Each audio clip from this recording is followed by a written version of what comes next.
here so I know what's that. Alrighty, gentlemen. I'm tempted to replace one of the spells I have with this one, but I don't think we're going to have a need for it. It's called Trench. It makes a trench. That sounds great, actually. Yeah, but I'm like, when would we use it? It's good for like purposes of if we're helping like a large force. How big of a trench does it make? Let's see. 5 feet deep, 5 feet wide, 60 feet long. It literally makes a war trench. Yeah, and the length increases at higher casting levels. So, I mean, you could literally make a trench that goes like straight out to wherever your enemy is standing, make your enemy fall in the trench, and then fill the trench with lava. It does mention that they don't take fall damage due to how the earth moves, but I suppose you could fill the trench with something. That's why I said fill it with lava afterwards, because falling 5 feet, yeah, they're not going to take any damage for that.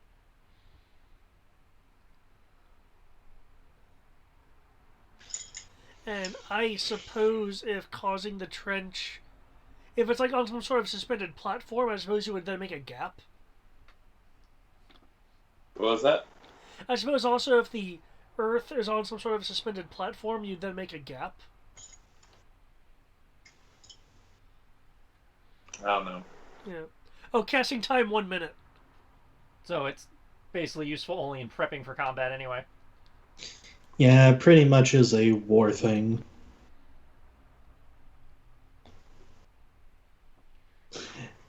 Yeah, because like Nikos, I took Lilimaw's Wall of Force because I'm like, hey, maybe we run it. Maybe we need some cover from gunfire. I don't know. Or dragonfire or whatever. Yeah. Oh yeah, something like a Wall of Force I could see being useful in a number of encounters. Okay, well, since I have... Brian was in theory doing stuff, and I've got the 3 of you going into the basement, I will go with the 3 going into the basement. Da, da, da. Pardon me, as you may fall into the abyss for a minute as I move you across.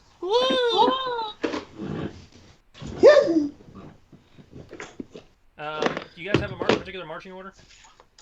I'd say I'd go first, so things don't like suddenly like thwap either Mr. Wheelchair or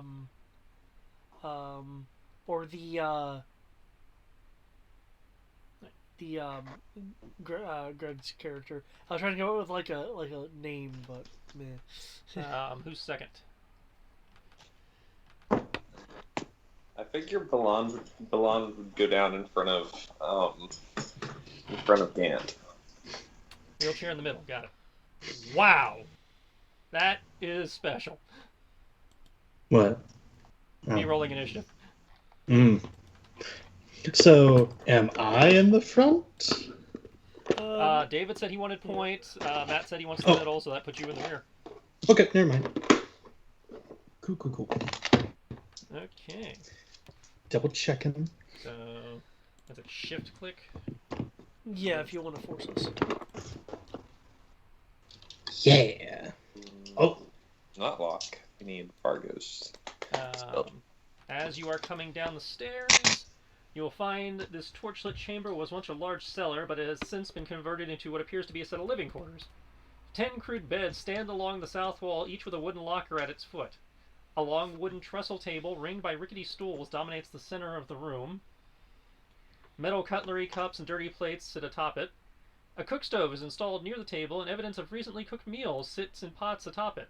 A large ham hangs from a loop of twine near the stove, and a sturdy set of chairs lead to a trapdoor in the ceiling above that you are currently descending through. There are wooden doors at the east end of the room. However, that's not what catches your attention. What catches your attention is the 2 humans and the hobgoblin who are currently unloading into the first person coming down the stairs, which would be David. Yes! We really should have hail of stealthed, thrown but daggers and a javelin come your way. Are you throwing projectiles at the monk? Which impacts first? They are being hurled simultaneously. Oh, well. And this is a surprise round. Can't I use a reaction though? That's what I'm double checking. I don't remember. I know you lose action and bonus action in surprise. I don't remember if you get reactions. Because you put surprise under conditions, thankfully. The surprise condition. If you are surprised, you cannot move or take an action on your first turn of combat, and you can't take a reaction until that turn ends. Okay. Unless you have something that makes you immune to surprise, in which case speak up now or potentially become a pincushion. I do not have alertness. That is what I was thinking about getting, though. Okay.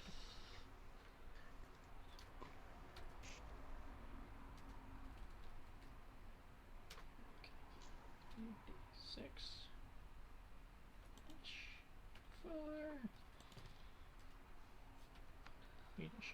4.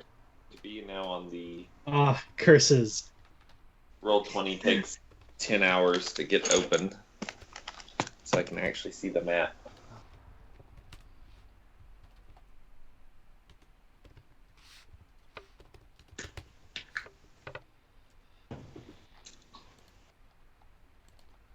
If I'd been on point, I would have had all this keyed in. It happens.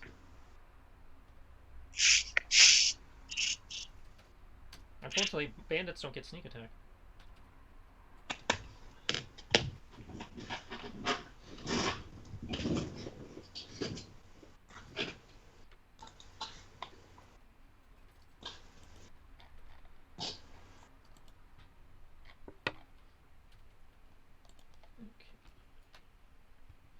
There's my hobgoblin. There's my hobgoblin. The hobgoblin. Hey, Norman Gabriel. Osborn. Was not the Oh. hobgoblin. No.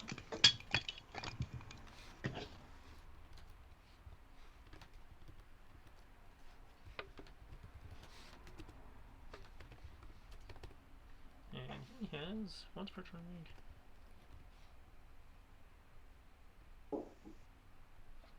Here we go.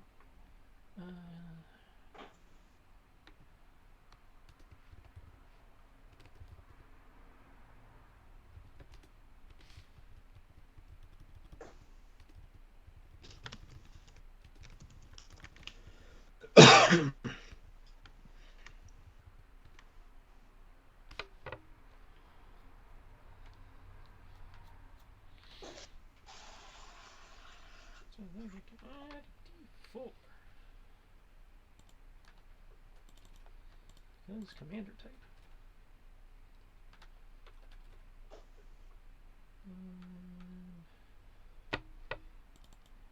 Just gonna make a note here because once per turn. So. Here we go, folks. Now this is, of course, assuming I am hit. Let's see if I am hit. I believe your AC is 15. My AC is 16 according to this. Okay, so you are hit by both javelins miss, and 3 of the 4 daggers hit. Okay. 1 set of doubles, 2 sets of doubles, and all the daggers that hit get doubles. All right. Okay, I guess that I'll simply be like deflecting the javelins, but the knives are really tiny, so they get through my defenses. Okay. So 6 plus 7 plus 4, and I got some stunt points to spend. Quite. First guy generated 4. What can I do with 4? Make you move. What can you do with a drunken Still sir? Knock prone. Have you fall down the stairs. He got my leg. Disarm you of your fists. Yes, do that. I'll come Well, back I more mean, powerful than you can have been. imagine with a robot fist. You have been. You could say you have been disarmed. Oh.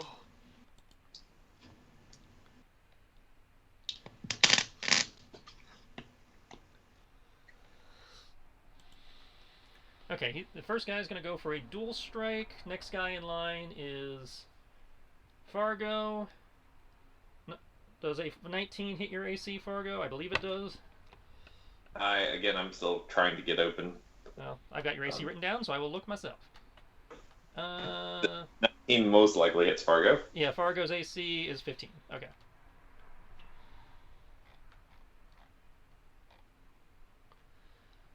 So just to clarify, you cannot use reactions You during have surprise you guys rounds? do not, because it's surprise. You guys do not have a reaction.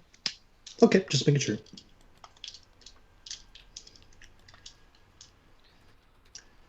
So we got first guy used his stunt points to hit a second target. Second guy generated 6 stunt points. Oh. Huh.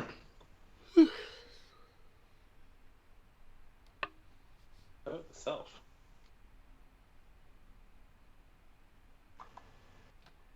So he's gonna do the same thing. But he's also going to use the remaining to do an extra d6 of damage. And then the Mr. 21 generated 2 stunt points. Which he will use to do an extra 1d6 damage against David. Ugh. Okay, so damages are as follows. Farron takes 20. Fargo takes 18.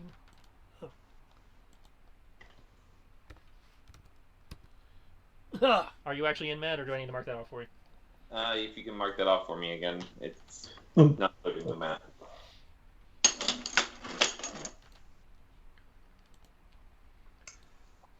That is their round of surprise. They are going to attempt to refoot.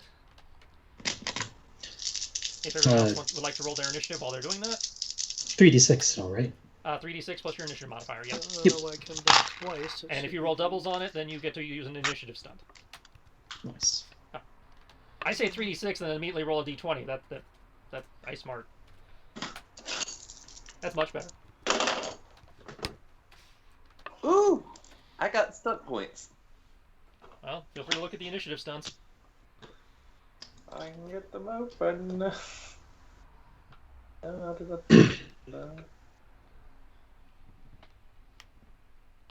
course, everything will open except the map. Let's try going in here. Going in here. Hopefully something because I didn't.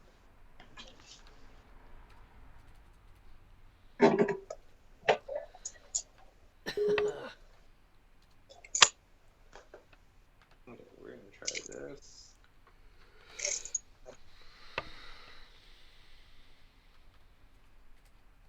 Try refresh.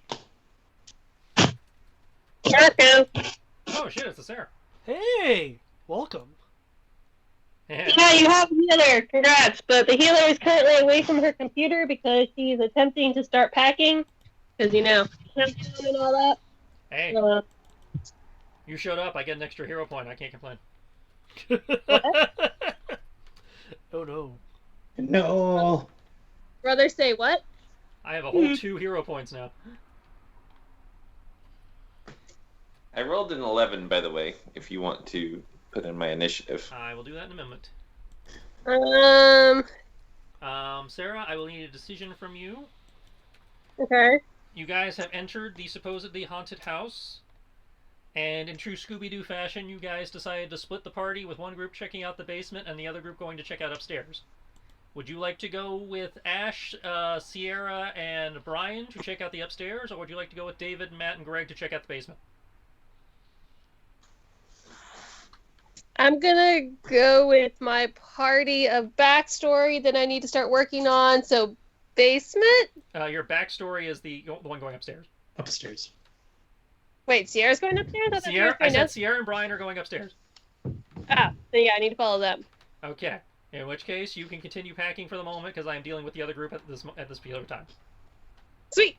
Should I roll initiative now while my hands are free? The group in the basement is the one getting attacked. Okay. So you do not have to worry about initiative right this second. Great. Okay. So Matt rolled an 11 on his initiative. Yep. And I need to see what your tiebreaker is. 1-7. Okay. 11.17. All right.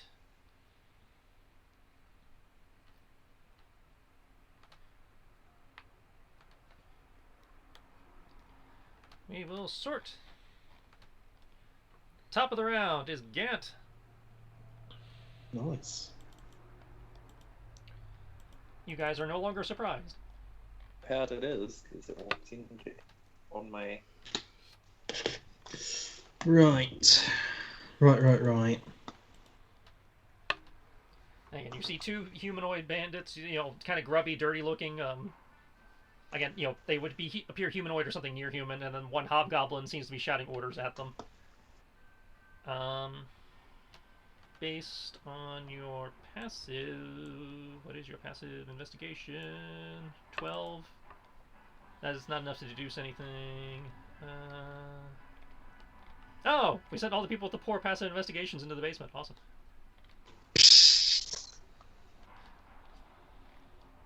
Indeed. So yeah, there's guys dressed in looks like hide and mix of hide and leather armors, hurling knives and javelins at you. The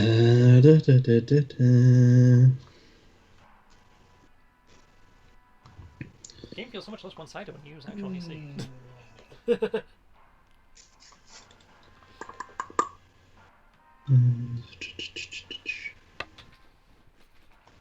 in the hell is my password for Roll20? Get my earphones in so we don't Cool. have echoing across the realms. Oh no, he brought out a square! Da, Yeah. da, da.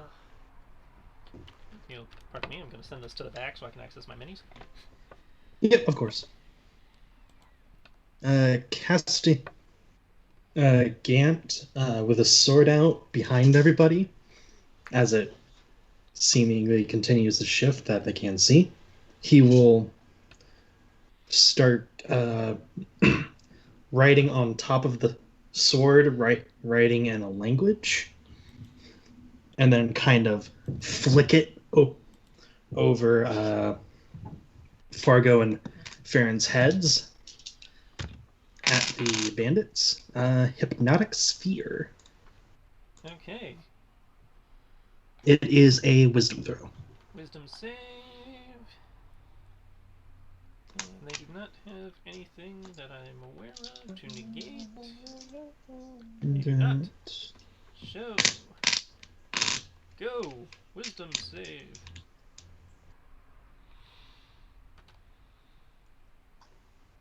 Okay.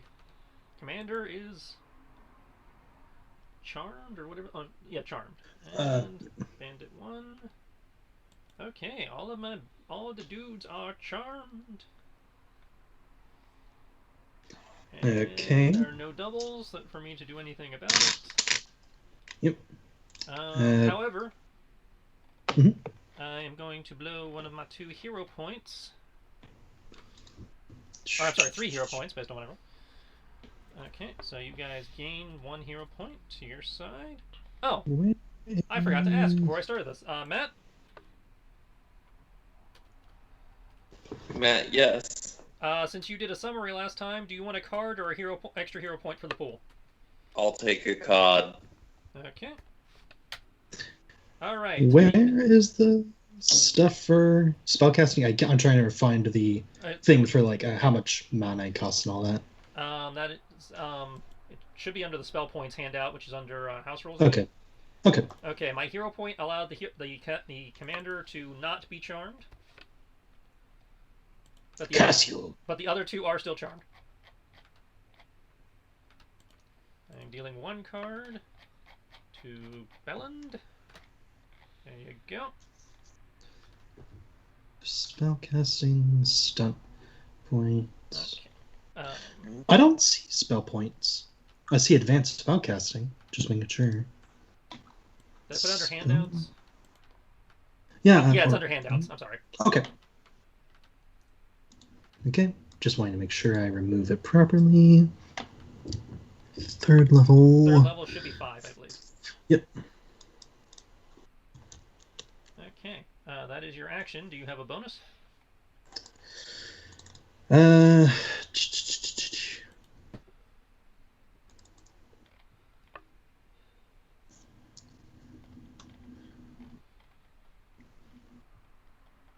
for a moment. So I can delete Bonus. Question read these stunt points. If I generated 5, I can split them up and do multiple things, yes? Yeah, so long as the total is equal to or less than 5, you can split it up and do whatever you want. It does have to be applicable to the situation, but if you can explain how it's applicable to the situation, then I'll probably let you have it. Okay, cool. I will inspire. Farron, saying, "It seems we have some vagabonds to deal with. Show them what a ruin coma can do." You got this, mate. Ah, Ellen suddenly Australian.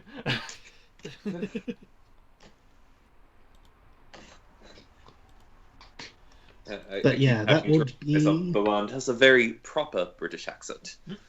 I am the only Robin Hood who can speak in a proper English accent. That is going to be a D8 for you, David. Okay, hopefully that's attacks, saves, and checks. And spell damage. As I recall, Divine Smite itself is not a spell, so that doesn't count. The actual class ability, Divine Smite, is not a spell. However, there are the Smite spells. Which would count. Yes. Yeah. Okay, I see we're still on initiative 19 here. Give me a minute. I'm looking to see if I had a restraint or incapacitated condition.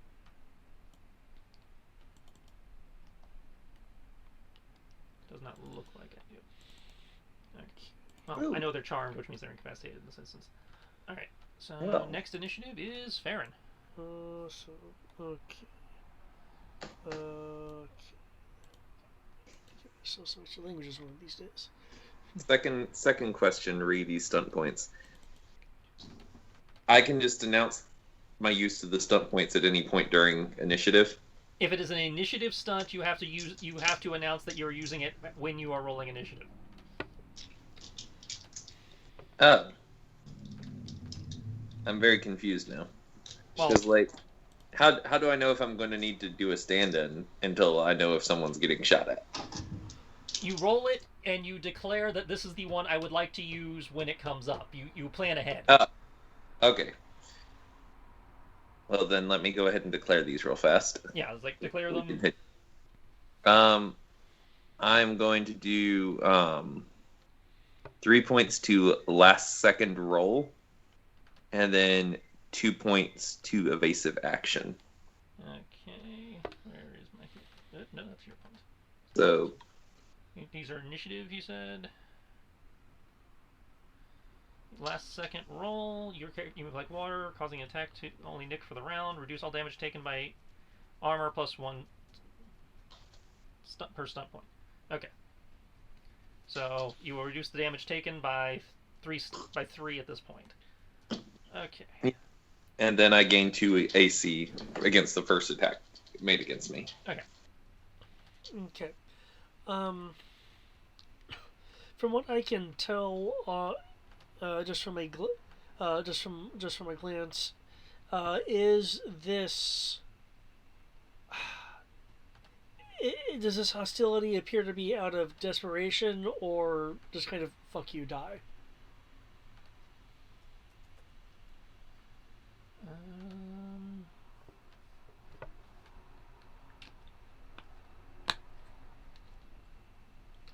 Do you have a passive insight? I don't have one written down. Okay, my insight is not the best. Insight would be 10 plus base, so 14. Based on your passive insight, you are not entirely sure. You would actually have to take a moment to study them. Because you're still riding the adrenaline of getting pierced so many times and, a little woozy. Okay, gotcha. In that case, what I'm going to do is... I'm actually surprised they don't use poison, but bandits are weird that way, I guess. Yeah. Looking at these two over here, look, I take it from the magic attack, they look kind of like... The two bandits seem a little dazed and like You can almost see little like spectral birdies going around their heads. Okay, so the Mortal Kombat fatality Yeah. thing. However, Okay. the commander in the back seems very agitated and is shouting at them. Right, which is what I gather. Okay, I just wanted to kind of have an idea of the exact scene or something. Okay, in that case, what I will do then is move this, move thusly, going, kind of just, like, vaulting, parkour, like, vaulting over the,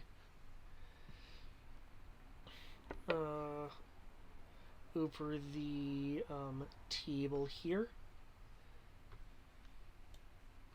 To, what the, to this guy.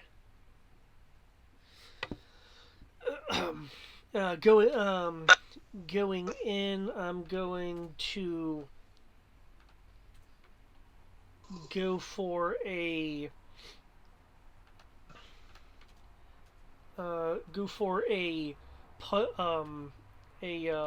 punch to the jaw first. Oh, that is That is a miss, but it is not a critical miss. Okay. I believe we're playing by reverse GURPS rules for that. No, yeah, a 3 is a crit fail. Yeah. Okay. Seeing that apparently that was parried or maybe moved back. He would take like a half step back and kind of like deflect a little bit with his greatsword. Okay. As he deflects with the greatsword, I want to spin around his side. He fights like you in Greedfall. Yeah, yes. Spin around his side and attempt to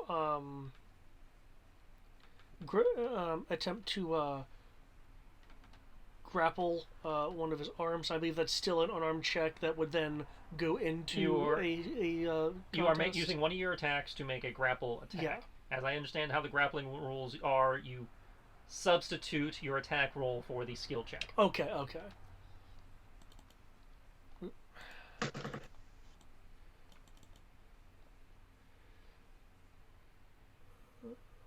This is somewhat embarrassing in terms of my skill, but we will see how this works. You know your street fighting is no longer UA, right? Oh, no, UA as in unarmed. Ah, okay. Took me a second. I was like, oh, wait, yeah, no, not. I was like, they made it official, and it's better than the UA. Okay, let's go with. Okay, and I will use the inspiration, which you said was a D8. Yeah, he gave you a D8. Yes, sir. Yes, sir. You have an 8 of D. Hey, it doesn't matter what I roll because they're both the same. Okay.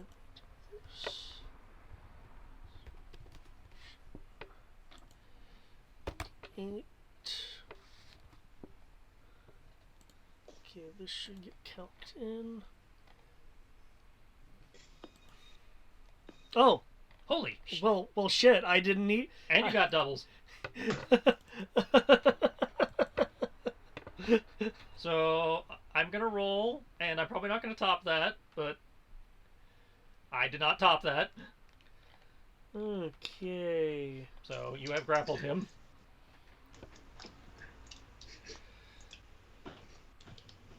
Now not move. Okay. You can still do stuff. You can't move. Yep.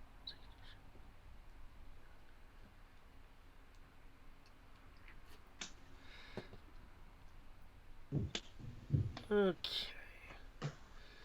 I'm just looking at the stunts here right quick. Oh, take your time. I have 5. I gotta look at my combat maneuvers. So where are you? Okay. Well, since I started the grapple, and I have street fighting, so instead of start a grapple, you can deal D4, so I will deal the D4 from the initial grapple. I am going to use Mighty Blow with it to add a D6. It doesn't help me at all.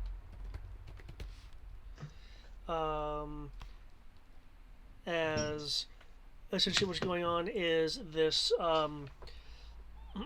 as I'm putting his arm back behind him, and should have 5 feet of movement to kind of shift this way.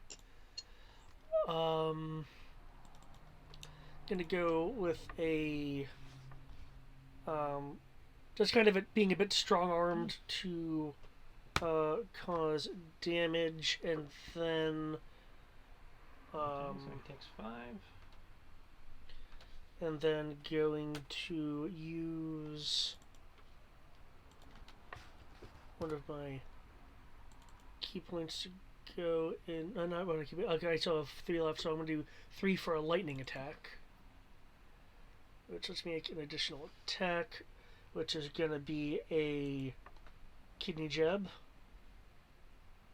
which my dice don't appear to be working for me very much right now. It, you go to jab him in the kidneys, and it, connects and glides off the half plate. Okay. Okay. I will use The angle being awkward as as you two are wrestling. I will do a flurry of blows to repeat that action twice. Wow, oh, roll 20 is not treating me very well. You just keep wailing into his half plate. Okay. That last one does generate a whole stump point though, and is 1 off a crit fail. Okay. You know what you should have done, David? What's that? You should have said, kidney punch, kidney punch, kidney punch, and kidney punch. It's almost as if trying to punch somebody in plate mail is not very effective. Yeah, I know. And it's weird, because you've trained for this. But the angle is just all wrong with, while trying to grapple and hold him and you're wriggling and shit. I will then, I will just void the stud point, and while I'm kind of grabbing him, I'm trying to keep him in the hold. I'll just say, you should stand down. He just snarls at you as the initiative jumps to Fargo. Alrighty. Can you see the map? Yes, I can. I finally got it all working. But do I need to shift click you, or can you see the? No, I'm good. I'm good. I'm on Okay. I'm on the thing. Okay. Oh, I'm on. Yeah, I'm on. Okay, so Fargo is going to roll down the stairs. Oh, right, wheelchair. Yeah. Bump, bump, bump, bump, bump, bump. I was like, why are you doing this? I can roll down the stairs. There we go. I've got some loaded He's gonna get crossbows for y'all. About here, and he's going to shout at these guys in Thieves' Cant and be like, "Didn't your mothers ever tell you not to shoot at a crippled person?" And then he's going to then look at them and look back over at the hobgoblin and be like, "Do you know why they call them hobgoblins?" Because they're hobbled? No, because they're half hobbit. And I'm going to use Tasha's hideous laughter. Okay. Oh my The 2 bandits are totally stunned, so they don't seem to react. And the hobgoblin just seems to be glaring at you while wrestling with David. Okay, so they can't react to Tasha's hideous laughter. Well, I mean, if there's a saving throw, they still make the saving throw, but they show no outward reaction because they're totally, hypnotized and zoned out of it. Okay. Well, that's weird. Okay. Wasted, and then there's... I'm assuming you still want me rolling 3d6 for the narcoleptic roll? Yes. Okay, so... that was the narcoleptic roll.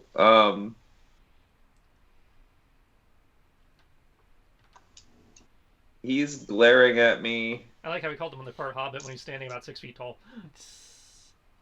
Yeah, I know. I sort of forgot that. I actually don't know much about hobgoblins, to be fair. I don't know either, and the write-up listed on the stat block doesn't help me much.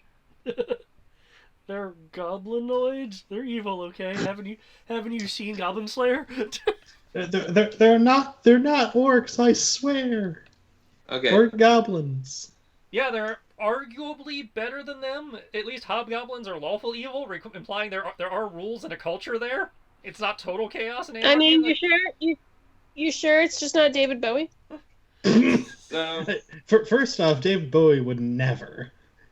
guess I could. He's just chaotic. David Bowie is Yep. definitely chaotic neutral. So, It depends. Which alignment kicks babies? Chaotic neutral, because it's the alignment of I can do whatever I want and you can't tell me I'm wrong. That's why it's not a real alignment. I'd argue lawful good if you're Right. dealing with orc babies. It is the cop-out alignment when you can't define yourself by another one or don't want to admit you're actually evil. I'll give bardic inspiration with my joke to my fellow bard. Pass the inspiration.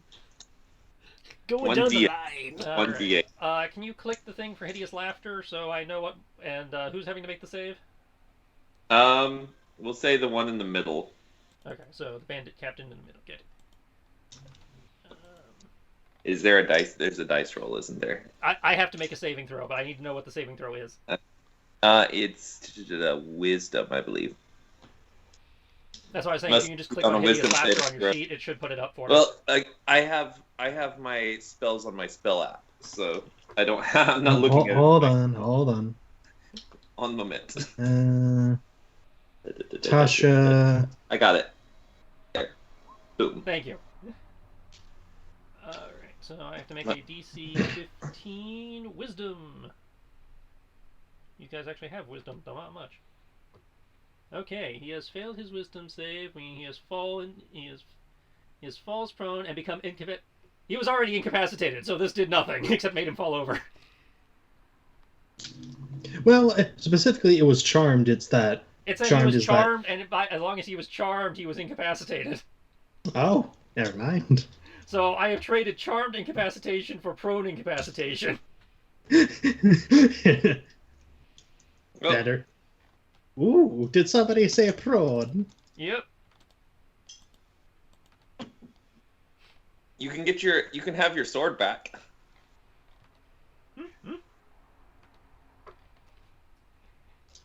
So And it's to the hobgoblin. he hasn't lost his sword. Oh, the way he described it was that he tossed his sword out to. No, he tossed a javelin at you guys. No. Gant tossed his sword. Oh no! He flicked his sword towards them. Oh, he didn't actually let go of it. Yeah, Okay, he that used it as was a what I wand, was. basically. Okay, so No. that's your action and your bonus and your movement. That brings us to the Gob's turn. But thank you, though. Does he want to try to wrestle out or stab me? Because remember, he's not. He can still attack with this Yeah. grapple going on. He is going to use he's going to take the attack action. He's going to use 2 of his attacks to kick various debris from the floor at his 2 buddies to try and snap them out of it. And he will use his 3rd attack to slap you upside the face. Attempt to slap you with. He short grips his great sword, cut around the middle, Yeah. and kind of try to come across with it. Nice. Let's see. Alright, so I'm just going to roll this all in bulk, and we'll see what happens. Anyway, I'm just going to do a copy-paste, that way I can bring this back if this actually works. Alright, so...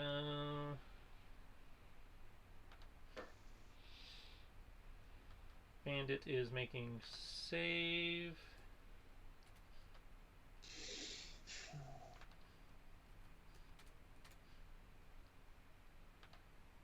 And it is making save, and he can use his command to apply it to their saving throw. He only gets to make 1 attack this turn because he's doing that. DC 15 and DC 16. Alright. No, how much mana was that? Hideous Laughter is level 1, so 2 mana. Alright. Here we go, folks. Okay. 20 beats your AC, and he generated stunt points. Bandit 1. I used the wrong modifier, but that's still high enough at a +2. So that's 3. Minus 3. Okay, both bandits are able to break out of the effect. Hobgob has generated 6.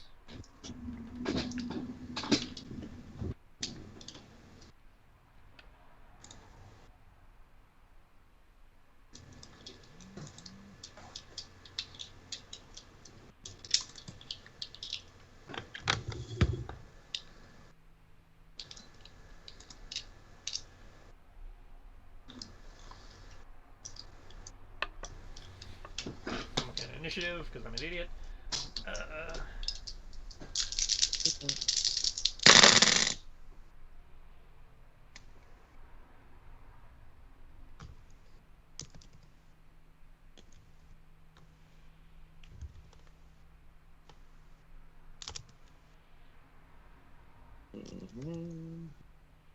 He's going to use 2 stunt points to break the grapple by executing a knock prone. Okay. Which it looks like he hit me anyway. Yeah, he's going to do damage. Okay. He's going to add an extra...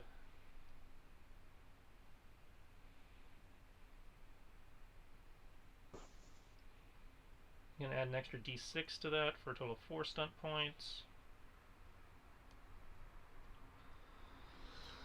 And then he's going to increase his AC by 2. Okay. Okay, so he does 12. He, his short grab of the sword does 25 to you as he, kind of brings his knee up to knock you, to sweep, hook his leg in yours and knock you prone. Okay. And then, slices into you as you're falling for 25.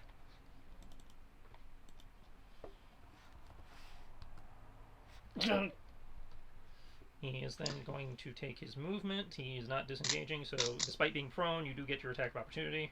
Okay. As he is charging the nearest guy that he saw messing with his comrades. Attack. As I am falling, I am going to kick at his knee.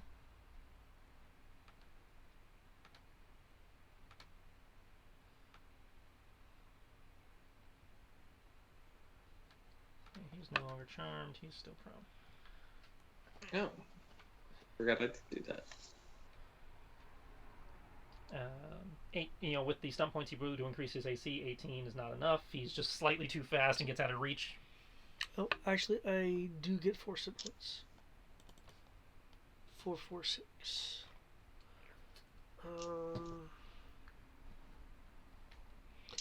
Okay,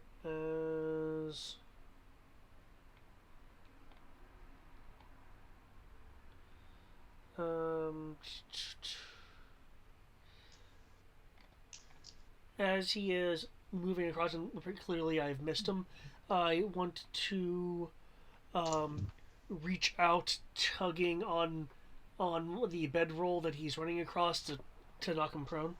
Okay. So he will fall prone, trip, and pick himself up. He'll only get half his movement. Okay. So that would get him there. Okay. And with the that should still cost me 2.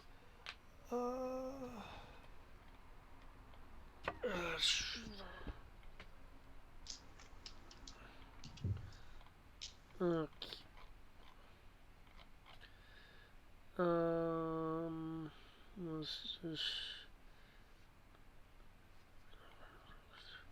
Oh, okay. I must have been thinking of a different thing.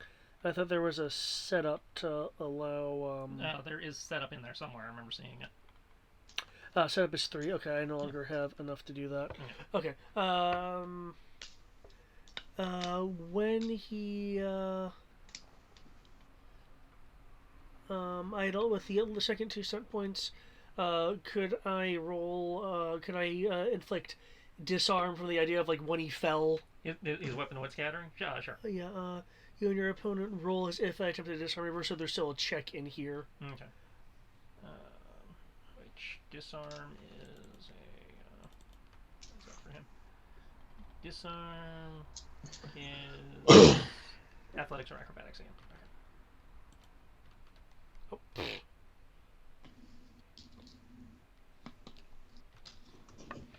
Aha! Oh, that was closer than I expected. Okay. So I guess he still holds on to his weapon. He holds onto his weapon, though. You do see a little bit of blood on his palm from between the tripping and the attempt to knock it out. That his grip slid enough into the sharp area that he did hurt himself a little bit. Okay. Cool. Okay, try to make it easier on your wheels. All right, that brings us to the top of round 2, where the camera shifts over to the other party as they make their way into the back of the house. Woo. Sarah and Brian, you with me? I'm right here. Okay. So I'm here. you are walking towards the back of the house to check out the areas, both upstairs and down here that you have not examined yet.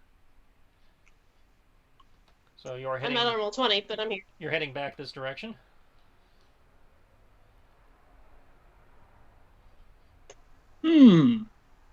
Well, I will admit, Oh god, I forgot my voice.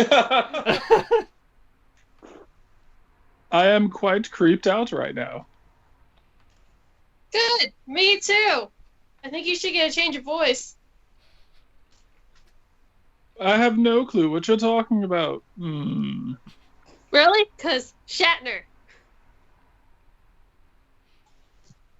So you want me to increase it?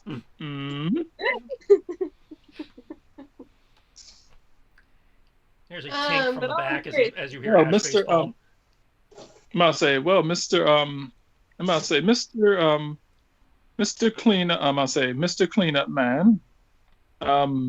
Would you like to come with so that we may be able to clean up this building? Hmm? That is what we had decided, yes, that, the 4 of us would go this way. Goody. Then let's proceed to stab. I need to get my computer up so I can see my sheet. Because I feel like I have things that are great for, Scooby-Dooby-Doo, where are you? I'm going to open this door right here, and as I open it, That door's I'm already going open. to- You guys have already been in there. Okay. That's it. You guys are heading back here. Oh, that's right. Okay, I thought this was the second floor. Apologies. No, you guys haven't made it up to the 2nd floor yet. It looked a little different. Okay, I'm gonna make my way down here.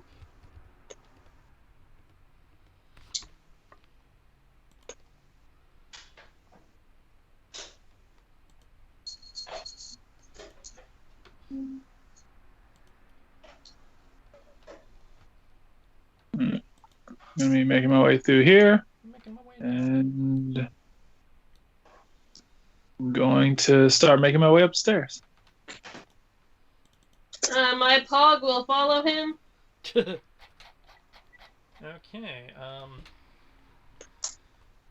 So you're heading back this way. As you enter this room.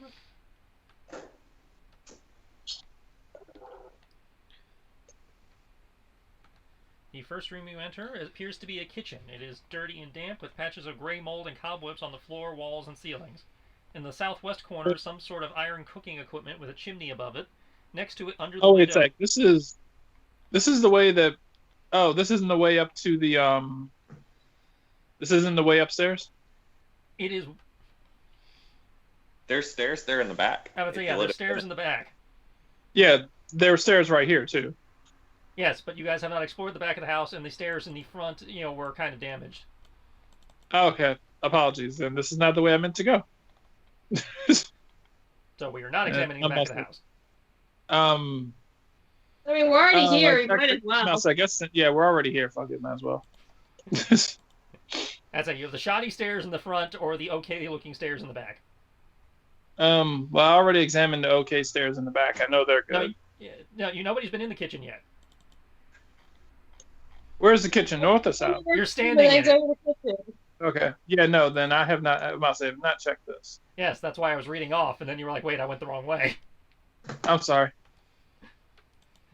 The kitchen is dirty and damp with patches of gray mold and cobwebs on the floor, walls, and ceilings. In the southwest corner is some sort of iron cooking equipment with chimney above. Next to it, under the window, is a cracked and discolored stone sink. To the right of the sink, a small enclosed wooden cupboard is fixed to the wall about 5 feet above floor level. Against the far wall is a flight of wooden stairs which lead upward, west to east. The woodwork of the staircase is decayed and a few of the treads are missing.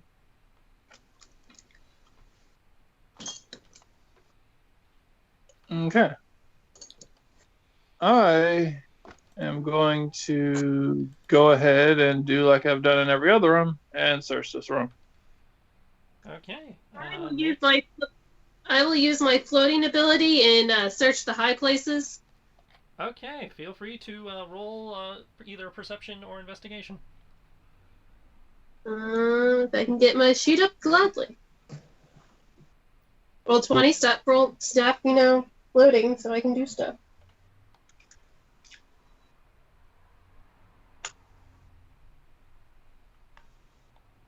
Woohoo, doubles.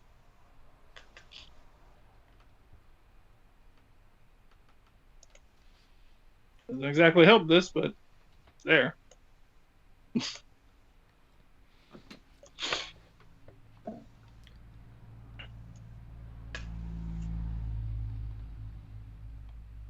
Oh, nice. Okay, cool.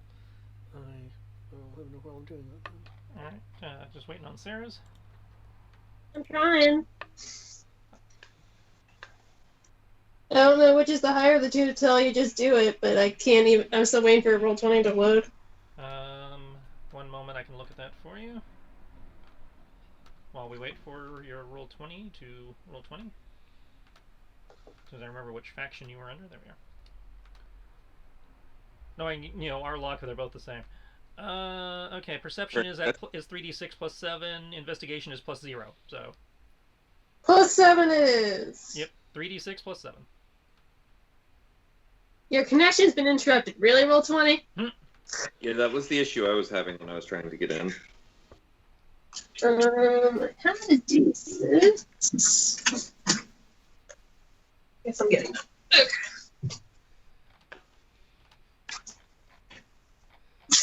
Nice. Okay, cool. You'll be using Star Wars dice, because I don't know where my fancy dice are. And you said it's 3d6, and one acts like a power die or something? One needs to be different from the other two, because you'll generate special points with it. But yeah, effectively, it's a power die, but you don't re-roll it. Okay. If you roll doubles on any of the 3 dice, then you look at that die. If you don't roll doubles, it doesn't matter. Okay.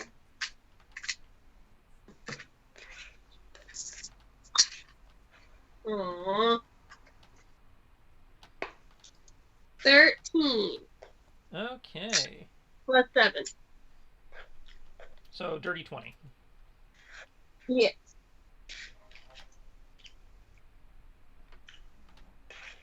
Alright. Tossing the room. You guys notice various things. As I quickly update that. Alright. Kyoki. You find Yes. you find another set of tracks. They seem to be heading into the room adjacent to you. As before, they're kind of old and dusty. Serena, as you're floating around, you check the high cabinets, a problem. You open the cabinets under the sink, and as you do, you hear a loud screeching sound as 4 giant centipedes burst out from under the sink and attempt to attack you. Fuck now! Man! Look, I've had enough apartments issues trying to kill me. I like how she was like, fuck no, and then like instantly disappear from roll 20. It's not letting me connect. I think it's coming back now, but... I know, it's just the timing was great. Like, I just need it to load enough that I can get my sheet up. I'm pretty sure 21 hits you.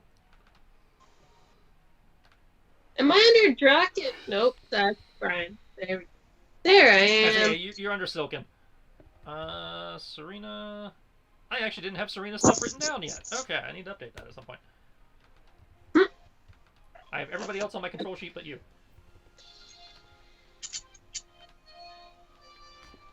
Come on, just load my sheet. That's all I need. Okay, 21. Yay! 21 Alright. definitely hits. Okay.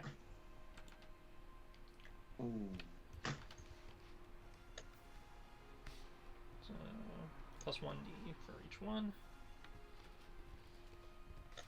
See, this is why I say we shouldn't open cabinets. I mean, look at this. Fucking bugs attacking me. None of my spells are reactionary.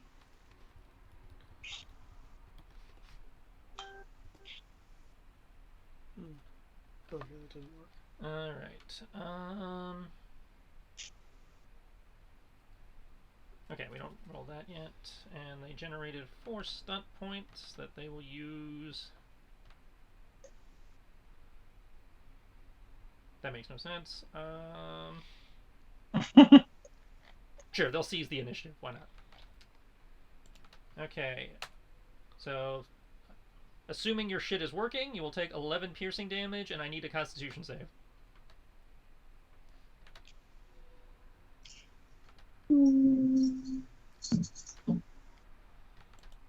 Constitution save, you say? Yes. Mm-hmm.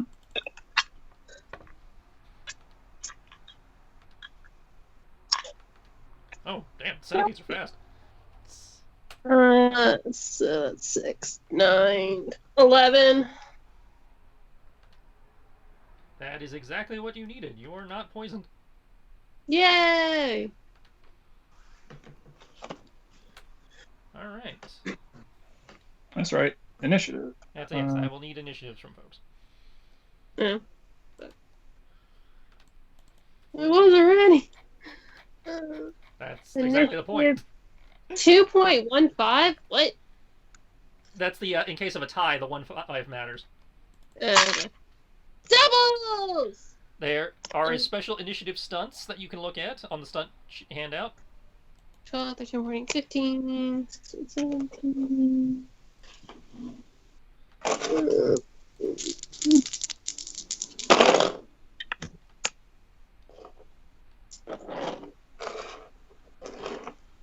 Is that under handouts, you said? It's on stunt points are under special rules.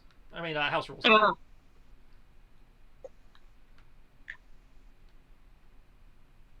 Oh, you cheated me out of initiative last time. I did not. You actually spent initiative stunt points. No, but I rolled an 11, and you didn't give me my 4. Because I couldn't get my sheet open. I added the 0.17. It's right there on my tracker. Yeah, but I rolled an 11, and I had 11.17. I should have been a 15.17. You told me you rolled an 11. Yeah, but don't I add the 4 for my initiative? Yeah, you add whatever your initiative modifier is. Yeah, so I rolled an 11. I couldn't see my initiative And modifier. I wasn't looking at your sheet. When you told me 11, I thought your total was an 11. No. Okay. So what did you roll yours and I missed it, Sarah? Yeah, I'm just trying to find the initiative thing. Your initiative modifier? Your initiative... Exploration initiative. There we go. Yeah, 2.15. Initiative sounds to ensure the fight is dynamic. Hero double lines, Jason. Hero initiatives are like for one or more stunts in addition to determine your place on the combat. You receive a number of stunt points equal to the value shown on the stunt die. You must use them right away to perform stunts, unless indicate otherwise. You only perform given stunt. That's actually just a chart right below that. You don't have to read the whole thing. No. Yeah. Keep going. That's I'm looking right at it. Not on my computer. You just keep scrolling down. There's several charts. One of them is initiative. I'm all the way at the bottom. Then you've gone too far. See. Initiatives, it should be slightly below the... I'd say initiative stunts is right about in the middle. Yeah, I'm See. reading it right now. There's no chart on my computer. Well, then your computer has done something really weird because that chart is on everyone else's. I must say, something must be wrong with hers. What did you roll on your primary, the one that the power die thing? That is what I see. I rolled double 6s. Okay, And so what'd you roll on the power die? 3. So you have 3 stun 3. points. That is Okay. bizarre. I will. Yeah, you're gonna have to. No, you're looking under special rules, Sarah. You want the stunt points handout. I guess. See. Yeah, so you're Don't looking at the worry. wrong handout.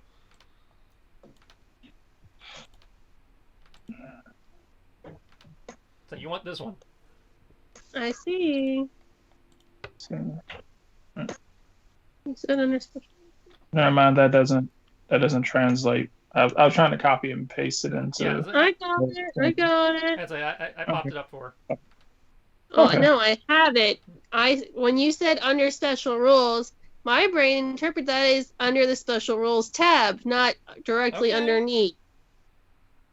What was your? Yeah, that just yeah. All right. So you have 3 stunt points.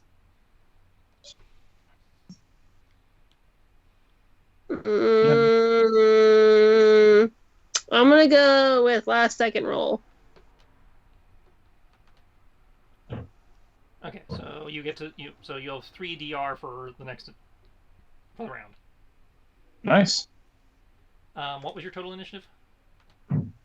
12, 13, 15, 6. Since it's 12, it's 3, that's 15, 16, 17.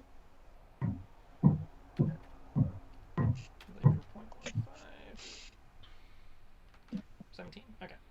So top of y'all's initiative is Ash.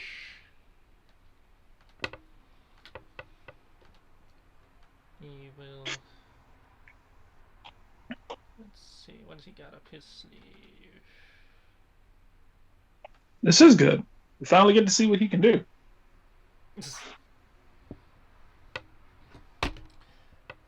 No, I didn't mean click it. Whoops. My bad. Ignore that. Okay, he is going to use his bonus action to get Sarah out of danger. Assuming she wants to be. No, that's fine. No, totally get me away from the bugs. I'm good. Assuming she's okay with it, she will have to spend her reaction to as he launches a whipcord out from his wrist and pulls you back. And he will use his action.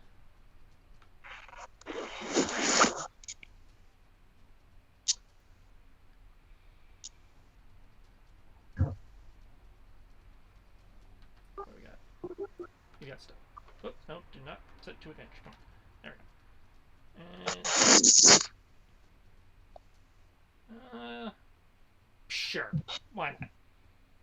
He will bring up his other wrist, and a jet of acid will shoot out towards the varmint. Okay, well, goddamn. Has to make a DC 15 saving throw.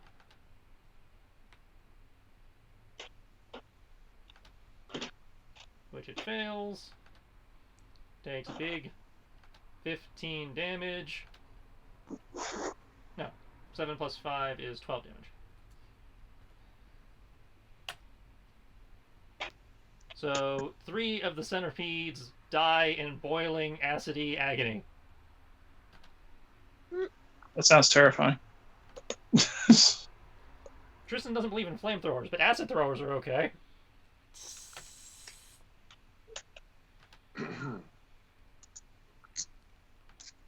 Thank you, Tasha's Cauldron of Everything.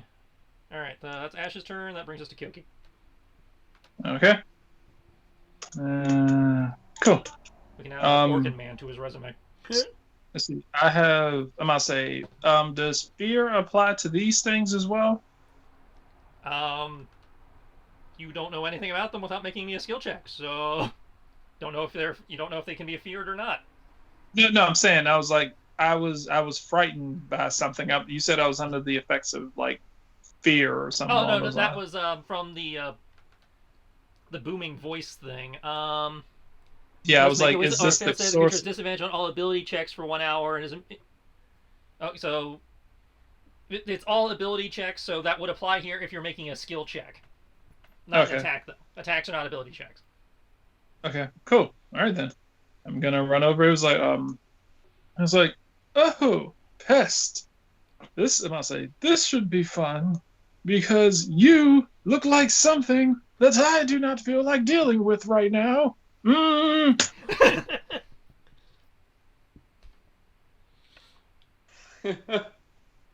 Anytime now.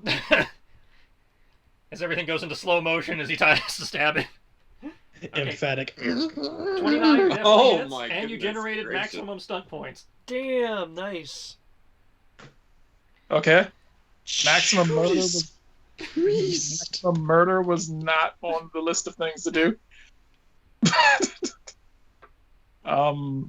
Fuck it. If I do the maximum, then might as well just go for lethal blow. Roll those damage dice. I assume that I beat him by Yes. oh wait a sec. And I roll wait a sec. So that is also a crit technically. You crit on 17? I crit on let me see. Swashbuckler.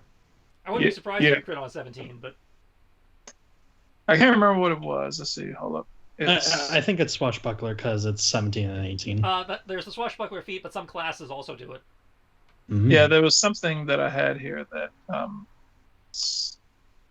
it's is it dueling style? It's not a dueling style. It's not a duelist way. Is it duelist lethality? Yes, I crit on rolls of 17 or 18. Okay, so you have crit. I don't even need to total the damage. It is very dead. How'd you dirty do this? I'm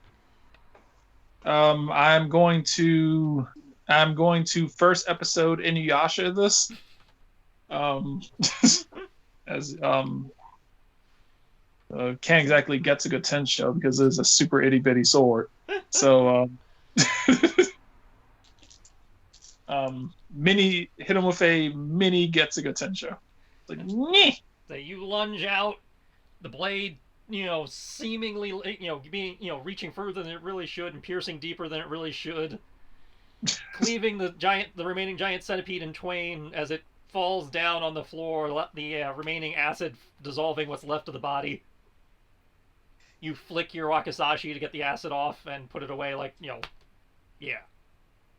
Like slides right back up into his sleeve. Yeah. Like, all right. Well, that was fun. Wow. I was not aware that your people shot acid out of their wrists. That is a very intense elven skill.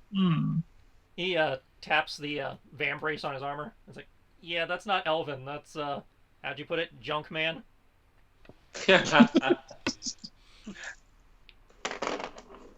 Still rather impressive. Shooting missile-like projectiles and acid and flames out of your wrists.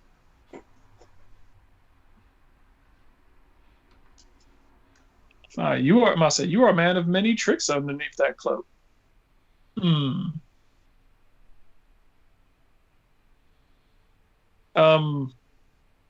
I guess it's not worth saying that that there's no point in looting. Hello? I must say, looting Yes, Greg? the We hear you. centipedes. Are you having problems? Oh, nope, sorry. Sorry, was messing with my headphones. Okay. I'm assuming there's no need to loot the centipedes. There's nothing on them that you can see to loot in the pile of boiling liquid that was once the centipedes, no. Okay. And aside from the tracks, you did not find anything of note in this particular room. All right. But Then again, I guess. you'd see tracks going into the doorway, and then there's the staircase. Okay, so this doorway over here, right? All right. Peek my head in. Opening the door. This room displays the effects of damp and decay more than most. Mold grows in patches on the floor, walls, and ceiling. A large copper cask, split, discolored, and empty, stands under the window, with a small heap of crockery shards on the floor beside it. stairs lead down into what you would presume is the cellar. Well, thankfully, the braver members of the party are dealing with the basement, and so we, I must say, then upstairs we must go. Okay. And by braver, he means squishier. As you guys move towards the staircase, we flip back over to party 2. We're gonna try and take when we do get there, we're gonna try and take the less rickety, far more far more durable stairs. Bards and company. These are probably the more durable of the two. Oh, the ones up here. 1 second before we switch, I want to check something real I will double quick. check that while she's doing that, but I believe the ones in the back are the more durable of the two. Duration 8 hours. It doesn't say. I can't remember. Is Death Ward instantaneous when it doesn't say. Once you cast it, it stays for the duration and just instantly goes off when the effect is triggered. Okay. Yeah, leave Death Ward last 8 hours. Okay, I apologize, Brian. You are correct. The stairs in the front hall are the more durable of the two. Is this? How do I calculate mana again? Your mana should be on your sheet, or you mean how much a spell costs? Yeah, that. Are you actually at Death Ward level? I don't know. It's on my list. Well, I did put some spells on there just so I didn't have to put them on there later. You are Cleric 5, so you can only cast 3rd level spells at this point. 3rd level? Okay. That's helpful. And how do I know how many you see in the a number? day? But if you see the number in the right-hand box next, so you have 3rd level, then it says 2, and then it says 5. Mm-hmm. That 5 is how much mana that level costs. That level of spell costs. And 2 is how many I can do in a day? No, we're not using spell slots. It's automatically calculating the spell slots for you. You don't have to worry about that. You just have to worry about the 5. Okay.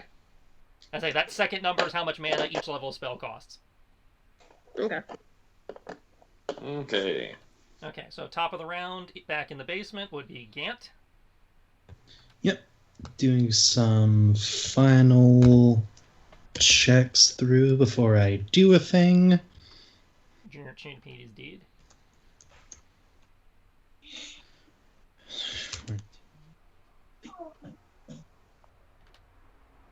Okay. Got my jump scare though, so I'm good.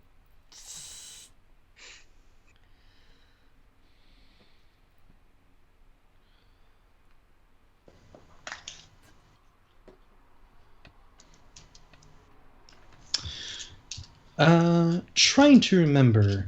This guy is still prone, right? The dude with the little CSI, marker on him is prone, yes. Yeah. And attacking melee while prone. Melee is at advantage, ranged attack is at disadvantage. Yep, just making sure. Oh, yeah. However, yeah, I forgot Farah needs healing. He can, in theory, heal himself, but yeah. Yeah. To be specific, rolls against the creature have advantage if the attacker within 5 feet of the creature. Yes. Oh, as opposed, regardless of whether it's ranged or not. Well, technically ranges it flat. Because you're at disadvantage for being point blank, and then you at advantage for the prone, so, Okay, I thought you were at disadvantage for shooting into a melee, but whatever. Okay. Shooting at a target within 5 feet of yourself. Okay. So, I would like... So, I will take a chance.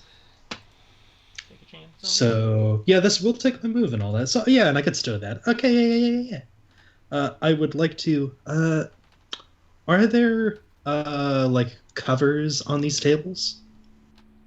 Like tablecloths? No, not really. Okay.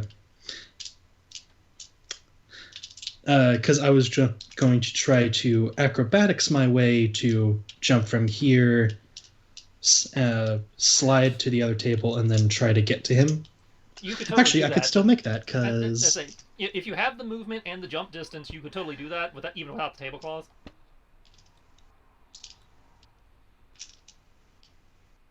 Yeah, and technically my movement is 40 this turn, so yay. And the question is, do you have be... the jump distance to get from the top of the stairs to the table, or whether you actually have to go down the stairs? But yeah. But you can totally So- move from the table. You can totally move from the stairs to the table easily. Yeah, so... But you specified jump from the stairs. So Yeah, so run down the stairs and then jump onto the table. yeah, that you can do. Jump onto the table, Duke's a hazard across. using... And I will... You know what? I would like to use... I imagine there's, like, some kind of cutlery on it, right? Yeah, Or, there's like, cutlery, plates and stuff. plates, mugs. Not the cleanest. Yeah, I would like things, to- but they're there. Gant will specifically aim for a plate, slide on it through the table. Again, use acrobatics to leap to another table, and then try to get on him. Would that make sense, or Yeah, no? I follow. Again, if you have enough movement to do it, by all means, just make me the acrobatics check. See if you clear the distance. Okay. Okay. It's not quite as graceful as you envisioned in your head, but you are, assuming you have the movement, you are able to cover the distance. Yep. And since he is prone, and the 35 gets you within melee, so you would be at advantage. Yep. That is with the advantage. 21 definitely beats his studded leather. So you may roll damage.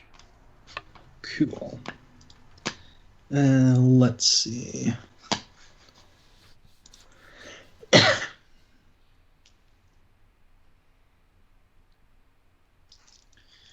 Okay, 1d6 plus. I'm using one hand, so 5, 7. Oh.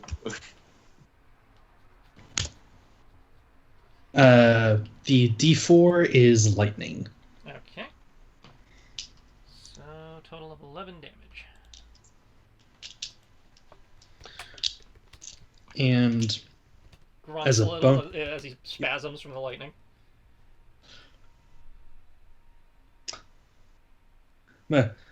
Mo, how you doing? Thought I'd just drop in.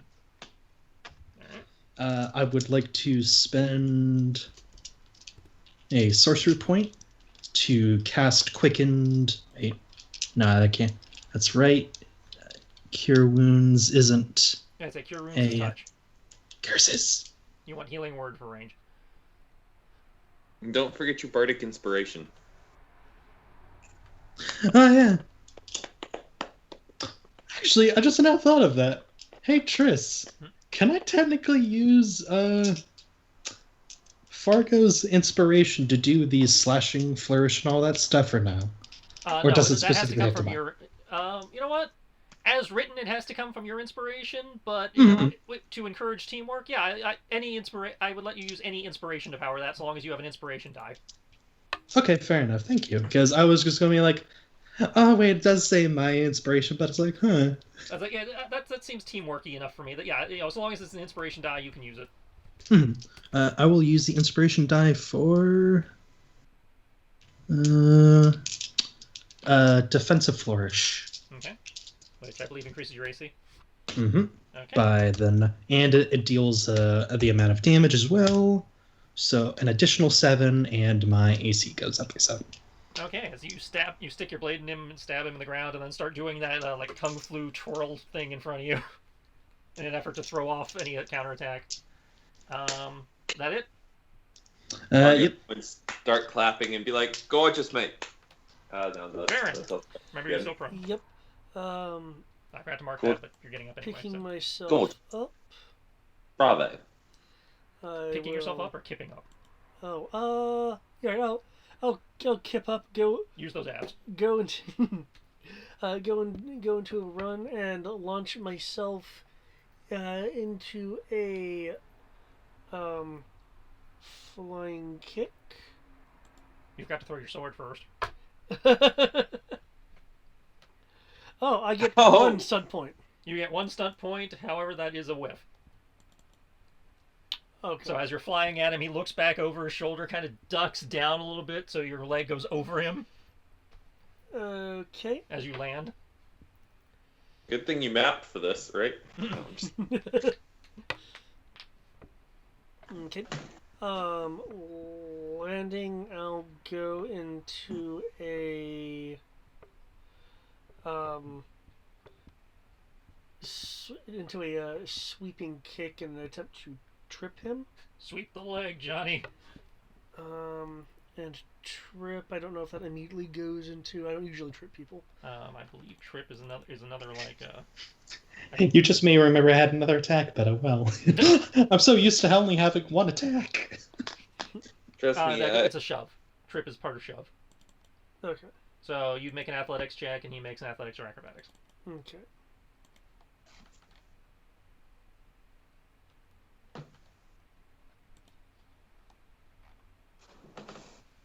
Doesn't matter.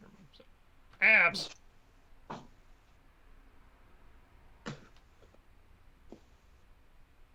Okay. Technically, he generates stunt points, but I'm not going to apply them here. So as you go to sweep, he kind of picks up the leg, spins around a little bit so he can keep his eye on you as he's still moving. Okay. How many times have I had to tell you, sweeping leg is not a thing in sword fighting? Except it is. I still don't get that quote. I'll move move upwards, carrying my spin, activating patient defense, and thanks to key fueled blows, that lets me still do another unarmed attack. So as I am spinning, rising upwards, I'm going to go for a spinning side fist into his head. Really, roll 20. That is a miss. Okay. David, you need to roll he your kind own of falls dice. backwards and goes into like a handspring to flip himself backwards past you and regaining it and land in a kind of combat crouch. Okay. I am physically getting some d6 now. Okay, is that it for you? What action was that? Spit that, moved. Yes. Okay, Fargo.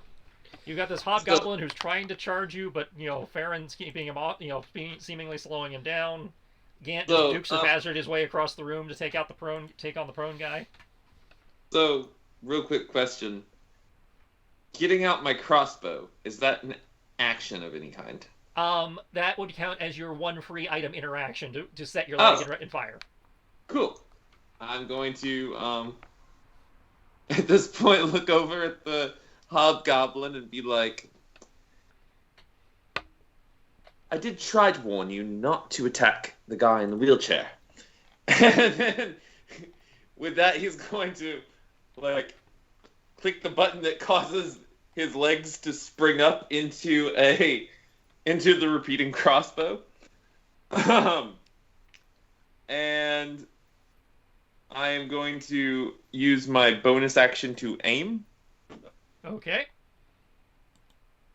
And I am also going to, assuming I hit, I am going to be using a Bardic Inspiration to access my Psychic Blades. Okay, and assuming you hit, you will also get the benefit of sneak attack as David is within 5 feet. Yup. Oh! Sweet!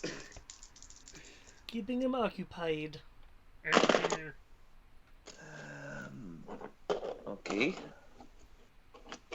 So that is 9 plus 6, that's a 15. Roll better. 6, 6, 4. I think that's better. Okay, that is a 20.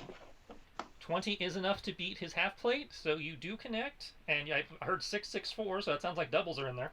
And the 6 is the power die. So that's 6 stunt points. Alrighty. Well, this guy just got screwed.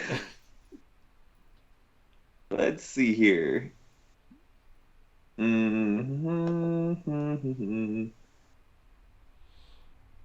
Stunt points, not handouts. House rules. Stunt points. Combat stunt points.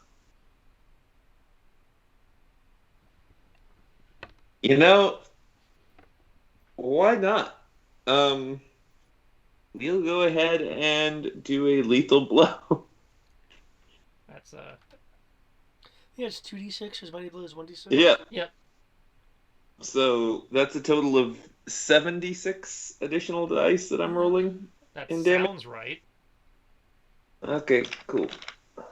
That's right, because you have 3d from one, and then you have 2d from the other, and then 2d from this. Yeah.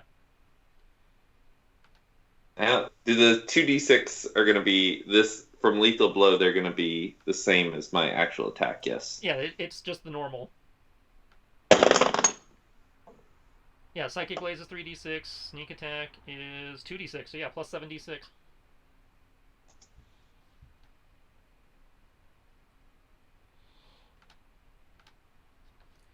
Rogues, man.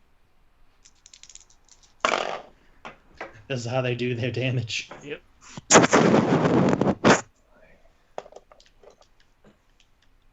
A good enough rogue does enough damage in one stab equal to a fireball. Yeah.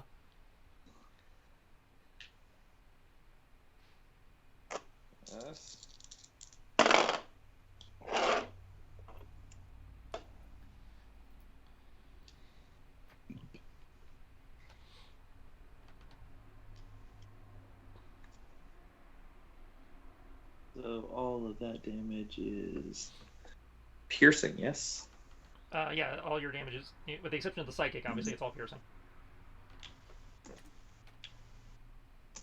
And 3d6.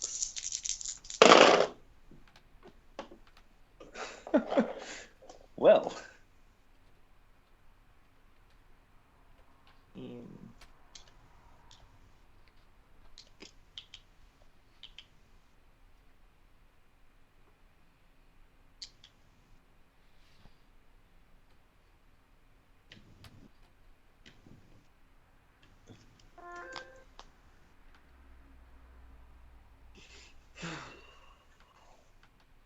Alrighty.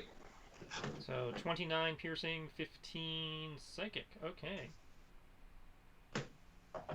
So you let the arrow fly. It goes into the hobgoblin's back, out his front, covering Farron in a Dragon Age splatter. The arrow whizzing through his hair and past his ear, and sticks in the far wall.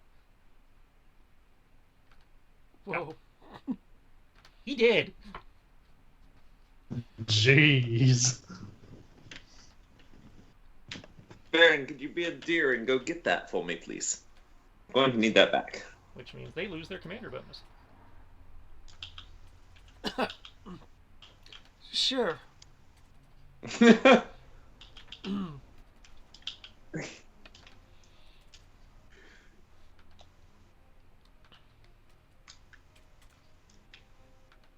Okay. You got anything else up your sleeve?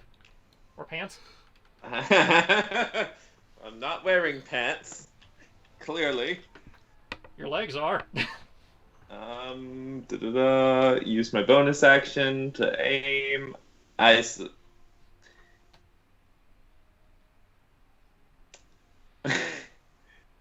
have hide and disengage, so no. Okay. I assume I can't dash if I use my bonus action to. Right, because you use your bonus action aim, you cannot use it for your cunning actions. But you do Okay. still have your normal movement. No, I used aim. Aim is your bonus action. Yeah, but aim requires you to not take movement. Okay. Alright, then, yeah, you are stuck. Alright. I made an acrobatics check for this guy. This guy sees the commander go down, saw Gant right across the table, like, hey, that was a cool idea. Runs, leaps off the table, scimitar pointed down as he sees his commander explode. Look of horror in his face as he's trying to bring the scimitar down into the guy in the wheelchair. Oh, noes. At the same time, this one's getting up and taking 3 swipes. Here we go. Versus first, Bandit 1 is versus Fargo, Bandit 2 is versus Gant. Do I get attack of opportunity from the stand-up? I No. can't remember if that's... That's not a thing in 5th. Okay, just making sure. Okay, I know an 11 misses, 21 hits, and generates stunt points. I believe a 17 hits. Yeah, it Okay. should. 18, I know, hits Gant, I believe, even with your increased AC. Don't forget the defensive flourish. Yeah, I don't know how much it increased your AC by. It increases it by the same as the D8 I used, and that was a 7. Okay, so in this case, all of these miss Gant. Alright. So the last 2 hit for Fargo, so that's 14 plus. He's got 5 stunt points. Might as well go for the lethal blow. Avenge his commander. Maybe if he looks good enough, he'll get promoted. A vengeance. And that leaves him 1 stunt point. Yeah, he generated 5, so that leaves him no stunt points. Okay. So Fargo takes 18 damage. Ow.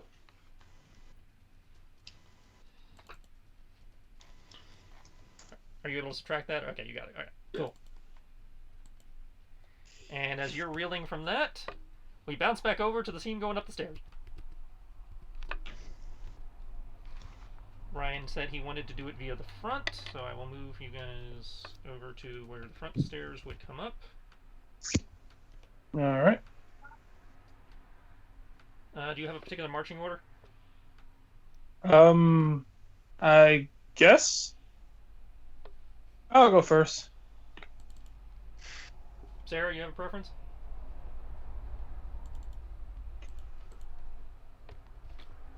I'll be in the middle, and I'm gonna cast Bless.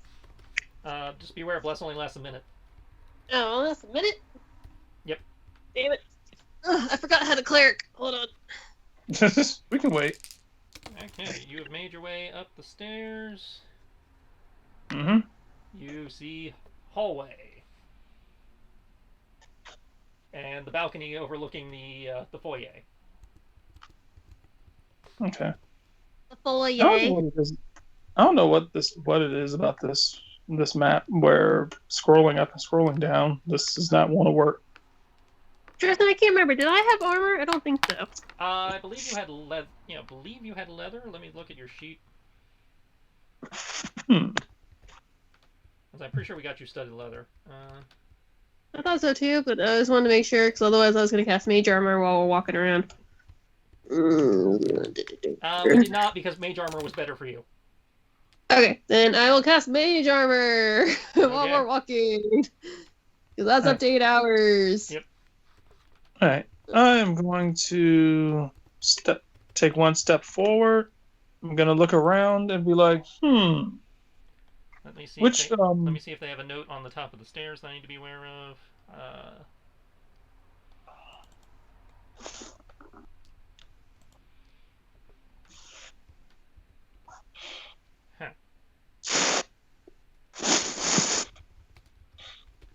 Okay, yeah, they do not. So, yeah, you see what you see. okay. There I guess. All right. I'll say, Mr. Ash, if you could do me the honor of checking these rooms to our checking the rooms to our right, and I will proceed to check the rooms to the left. I will do that once the ladies get off the stairs. Yeah, that would help on it. Is this a door right here? No, that is a wall. Okay. Also, standing right there, I need you to make me a dex save. Woohoo! I love that. Or just him. Just him. Matt, I have a question right quick. I noticed you have a different. Is this your real name in chat? Wait, what? Belland is the name he's using that you guys know him as. Okay, that was Yeah. my question. Yeah. Okay. I put it there so people don't forget. Yeah.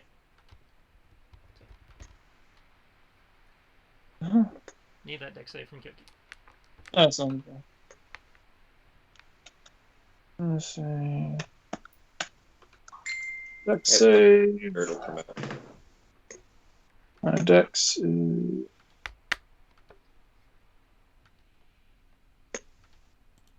Oh, wow. Okay.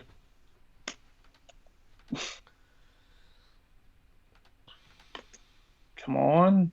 Roll 20.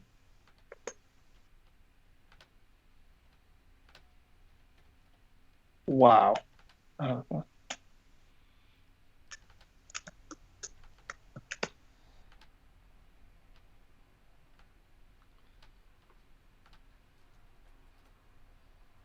right. Typed it in. It'll show up at some point. In the fullness of time.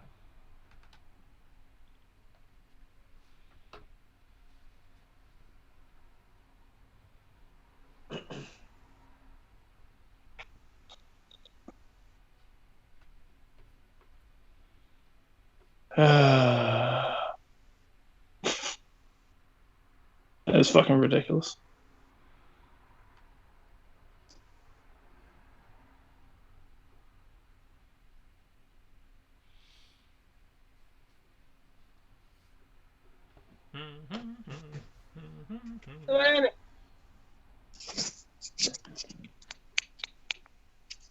Did Brian die by whatever deck save? I don't know. Roll 20 is not showing me a save. I have not seen his save yet. I haven't seen it either. There it is. Okay, 17. As you move across, you hear the floor creak and groan some, but nothing seems to happen. Oh, okay. I'm going to float over that. All right. Feel free to pick a door. On the right.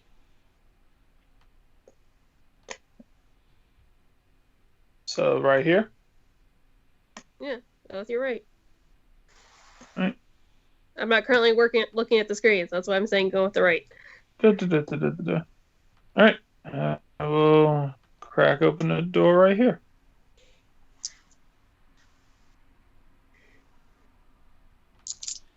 Okay, that door. You open that door. Which I need to open that door. Delete. There we go. And while I'm doing that, I might as well open this door over here. Delete. Okay. Stop it. That is door 11. Okay. What was once a fine master bedroom now stands decayed. Some of the floorboards are missing, and there is rubbish scattered about. A tall wooden wardrobe stands against the wall opposite the fireplace. The door closed.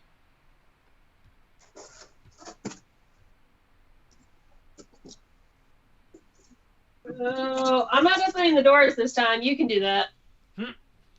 Gladly. It's always good to open doors. I'm gonna look at the wardrobe. I'm gonna look at the wardrobe. I'm like, excuse me. Excuse me, creatures. If you're in here, could you please come out already? I'm gonna ready my bow. No one? No one's here? Well, that's very convenient, because I'm in the mood to stab dressers. Why do you need to stab a dresser? Because no one's in there, obviously, because no one's making any noise. And I will... What is this, Beauty and the Beast? If someone was here, they would have said something. But since no one's here, then no one can possibly be harmed by me doing this. Or, it could just be an empty room. Why don't you just open the drawers like a normal person, or have your ghost wife go look in the drawers? Because the last time you opened something that you thought was empty, giant centipedes crawled all over you. Okay, so have your ghost wife do it. I can't. She's a plot device.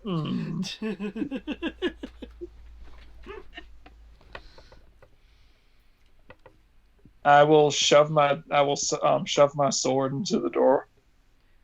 Okay. You do that. Nothing happens. And as you pull your sword back, a large puff of yellow dust, spores, you're not sure, fills your face. I need you to make a Constitution saving throw.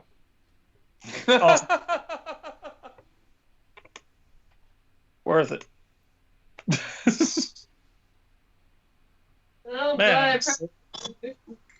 I'm so good at those.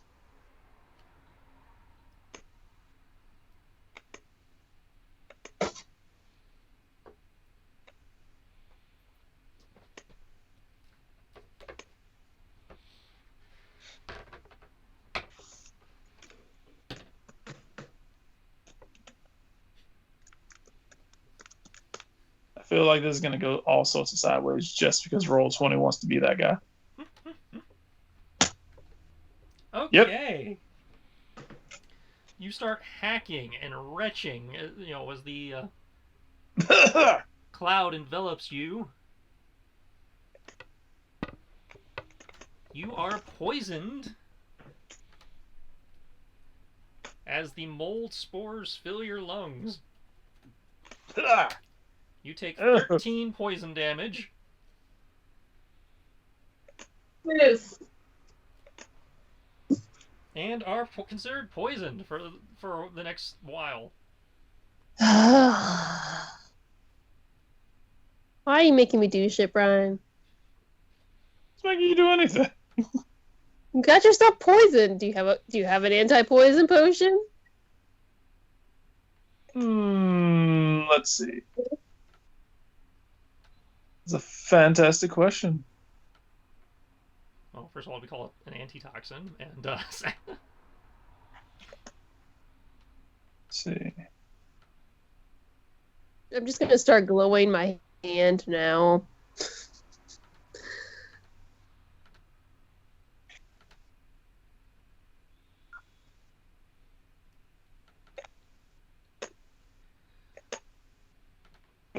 Whoa.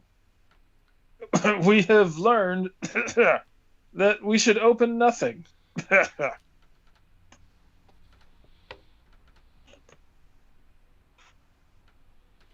You've learned a great. Does that mean you don't have a potion? I do not. No. She's gonna slap him upside the head.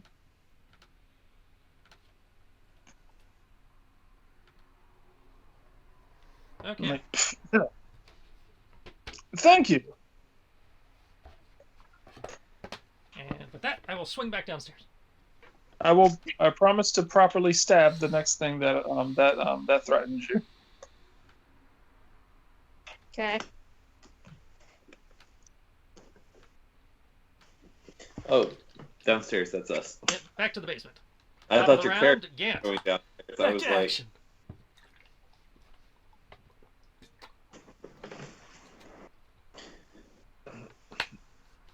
Dolphin Boy, you're up. I heard. Just give me a I didn't know Echo was moment. in this game. Oh no, it Hmm? must be Darwin from the Star Trek crossover. Darwin. Really? Nothing from Brian? Gant will His mind auto edits. shift. Quickened. Will wait. Sorry, yeah, I was trying to mute. Fuck that dolphin. Yeah. You can cast a spell and then, if it's a bonus, and then attack normally, right? With an Yes. action. Okay. Cool. But I can't do the double attack, right? No. Or extra attack. If you have quickened the spell, it is a bonus action, which means you are still free to take your normal attack action. When you take your attack action, if you have extra attack, you get both attacks. Cool.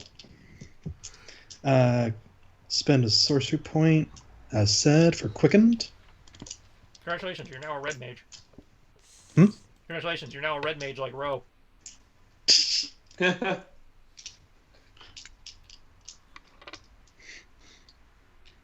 He just wears blue. I was about to say, he's nothing like Ro. He's wearing blue. He's got red on him. His name Yeah, is a scarf. He will cast it at third. And he does have the required goofy hat with a feather in it, so. Ah, Yeah. yes. I think the hat's It- even red. No, the hat's blue. So He cure is al- wound, third He's level. also the only one downstairs wearing a shirt.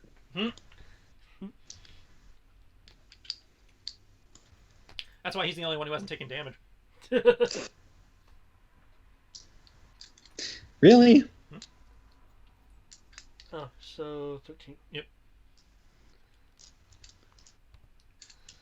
Thanks. At least you're not So I bleeding guess anymore. that's 13. Yep, 13 healing. You stopped his Yep. bleeding.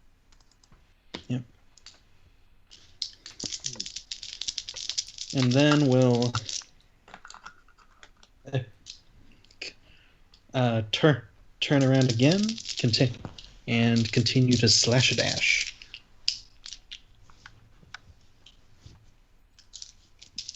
Two attacks. Hey, doubles. Double.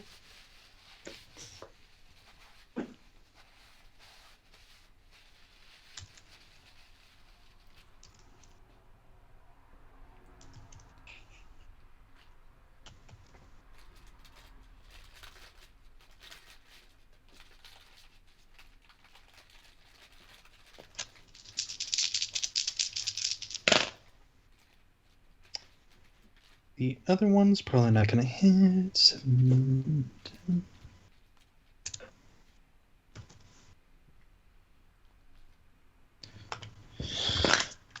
Okay, then look at the handout, because I actually managed to do doubles finally, after all this time.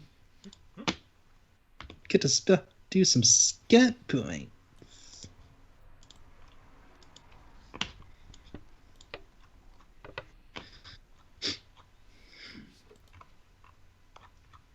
Spell, where is it? Combat.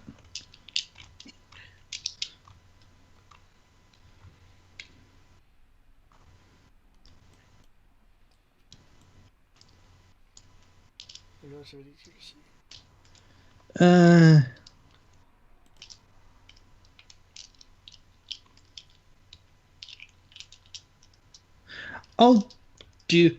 Can you do a stunt twice or no? Just making sure. Do a what? Do a stunt twice, like Only if it doing says, mighty. only if it specifies you can. Okay.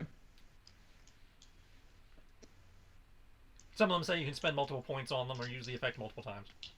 Okay. I will do a mighty blow and defense stance. So my AC is 17 and an extra d6 on only one of those attacks. Yep. Whichever attack actually generated the stunt points. Yep. 2d6 plus 5. No. 7 plus 1d4.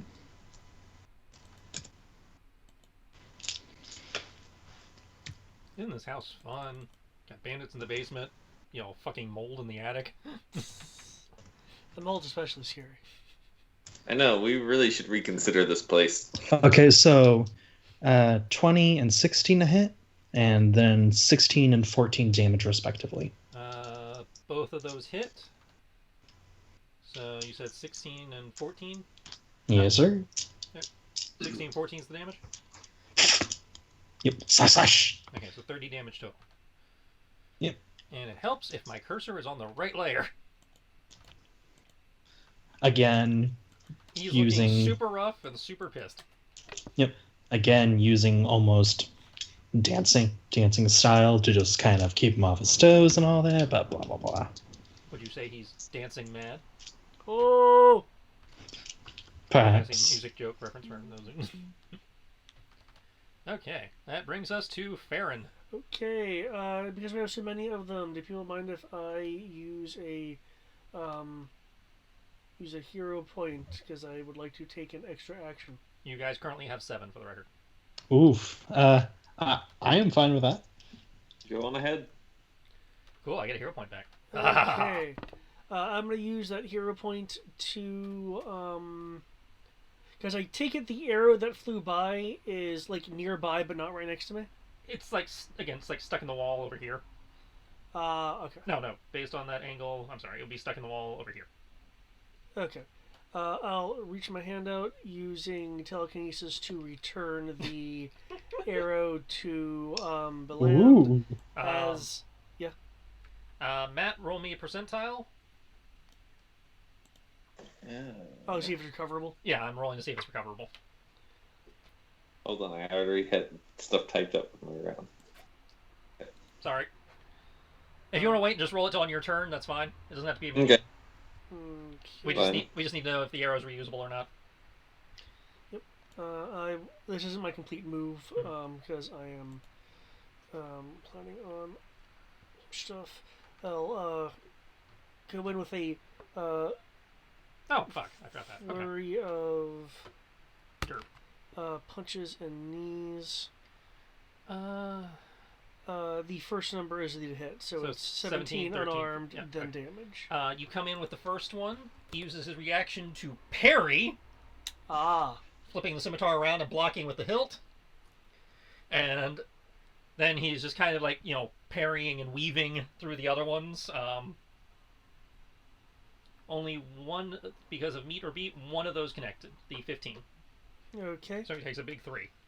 Um, I'm kicking myself because he could have parried Greg too, but it's too late now. even though I did not make contact, does my stunt use still happen? Depends on the stunt. Most of those specify you actually have to succeed on the attack. A good combat stunt, if you make a successful attack roll against the target. Because you did not connect, it is not a successful attack roll. For skirmish? Well, no, I'm looking at the combat stunts in general. It's okay. If you make a successful attack. Okay, well, what I would like to do then is... However. Oh, okay. If you wish, if you're wanting to use skirmish specifically, you could move yourself, but you can't move him. Right. Okay. And you want to knock him back. So yeah, I wanted to knock because you him did not back. connect, Okay. you cannot use that. Okay. Then, in that case, since I believe I can occupy allied hexes... It is considered difficult terrain, but yes, you can. Okay. I want to get next to Beland, putting myself between the attacker and him. Got to super zoom now just to make out the different hit point pools. Thank you. I'll be slightly No, off to the side then. I can do this. I move you there, put him a little bit there, put you a little bit there. So you guys are on the diagonals, and there we go. There we go. Okay, Land is going to be moving anyway. Okay. Looks like that'll be it for me. Okay, that brings us to Belland. I would like to say, those numbers, by the way, were worth physical dice, so...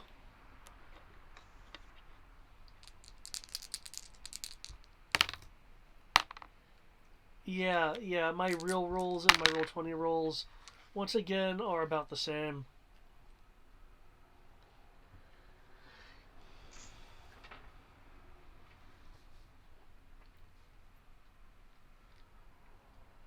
Okay. So...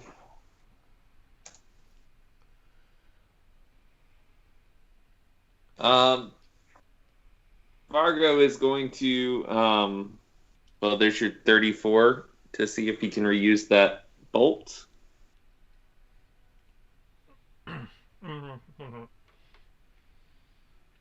What was that? Me chewing. Oh. He's going to disengage while you're deciding that and back up.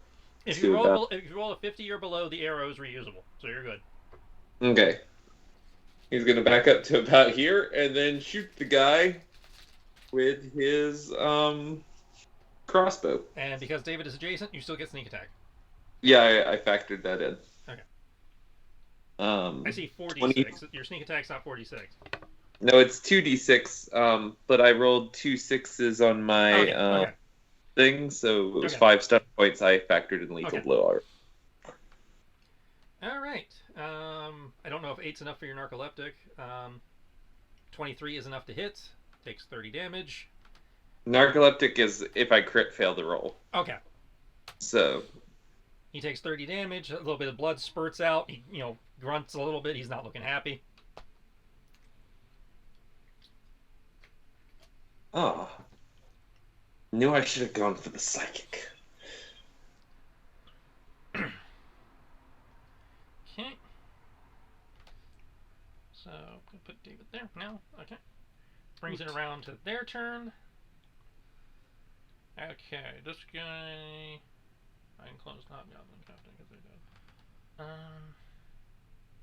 2 range attacks. Okay, so what he's going to do is he is going to chuck 1 dagger at Fargo and take 2 scimitar swipes at Farron. Okay. And the other guy's just going to take 3 swipes at Gant.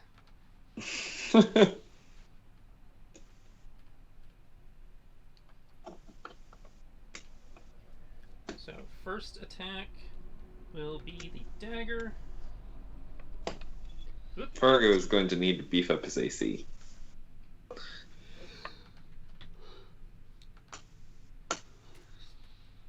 Here we go. Oop, wrong bandit.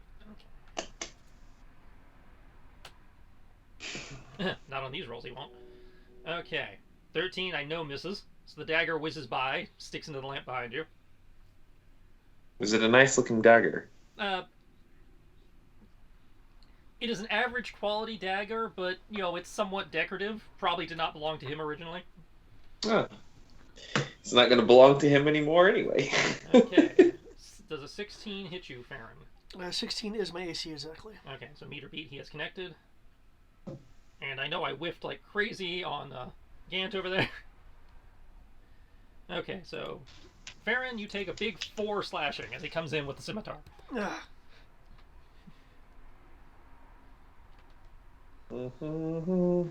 And with that, we flip back over to House Hunter's Valkyra edition. yeah. House Hunter's what edition? Valkyra edition. So you see here with all this mold, it'll really affect the property value of the house. And you see if what you see as an indefensible shell, I say can be a well defendable property. With only a few installments of payments, you can turn this into the greatest house you've ever earned in your life. Alright, so Kyoki and Serena, what are you doing? Since you said there's nothing in this room, I'm going to make our way out of this room. Go over to the next one. Well, I don't want to stray too far from our group, but yeah. Well, this is the last room on this hallway before we have to turn around and go back anywhere. Okay. Alright. I will knock on the door. Okay. I don't think it's going to answer unless it's a ghost. Well, the place isn't very haunted. And then I will open the door. And we'll step in. Let me make sure that it's actually openable.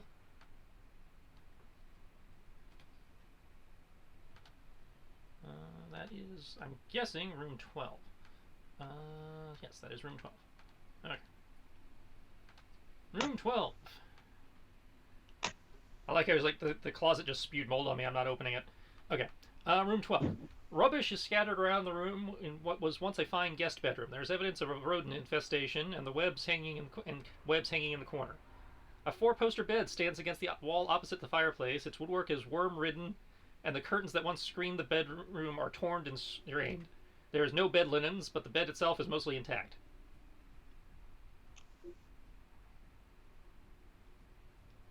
Okay. Search or investigation. Perception, investigation, whichever you prefer.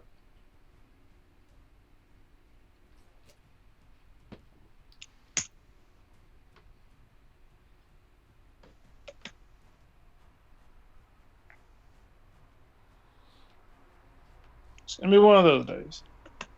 Those are the best days.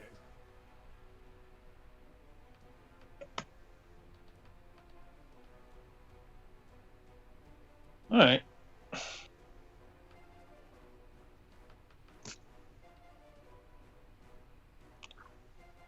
Cool. Be surprised if that finds me anything, but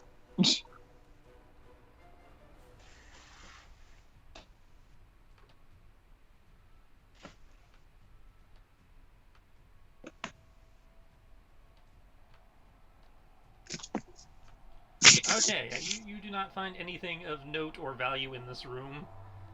Bed looks like it might have been used, sometime in the last week or two, but that's the only thing of note. okay. Oh, you can take the poison. I'm sending it back out, and I'm going to call out to Ash. It was like, "Have you found anything?" More spiders and this crystal ball thing. That seems like an incredibly valuable thing to just glance over. Mm-hmm. I'll Well, it was stuck in the fireplace. I think it's some kind of counterweight or something. Ah.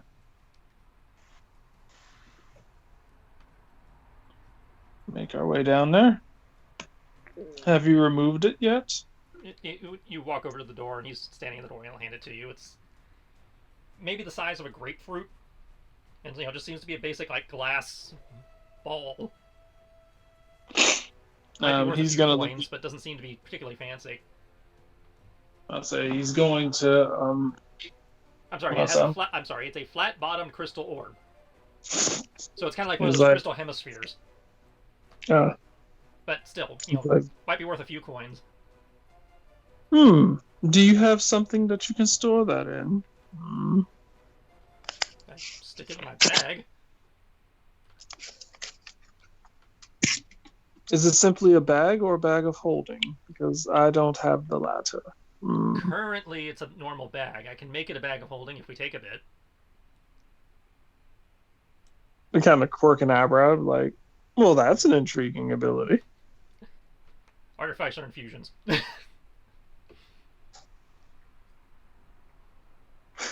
It must be fun to be you. You don't have to buy anything. You can simply make it yourself. I don't know about that.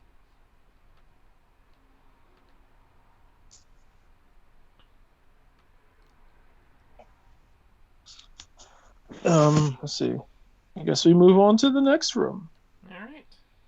If you would open the door, I presume. Yep. Let's see, room 14. I feel like all the evil people are downstairs. It's in the basement. This room appears to be another dirty, decaying bedroom without furniture. Even viewed from the doorway, it's evident that the floor here does not look safe. Some of the floorboards are actually missing, and others are, partially dislodged. Based on your notes earlier, this is the room above the area you were in before that you were worried about the ceiling. Well, okay. Can't exactly check this.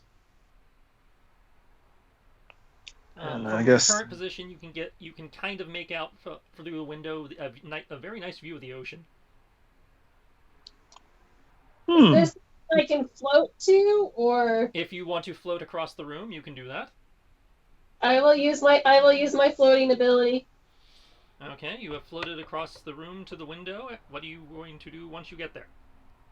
I was just gonna search the room with the floating ability. That's why I was Okay, asking. well then make me an investigation check.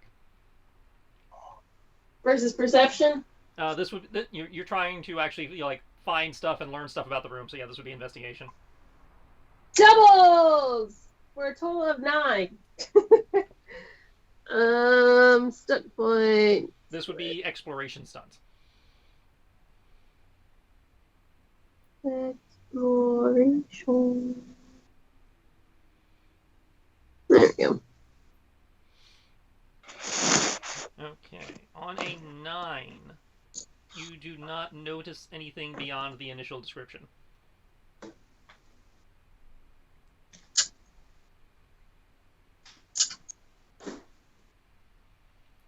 However,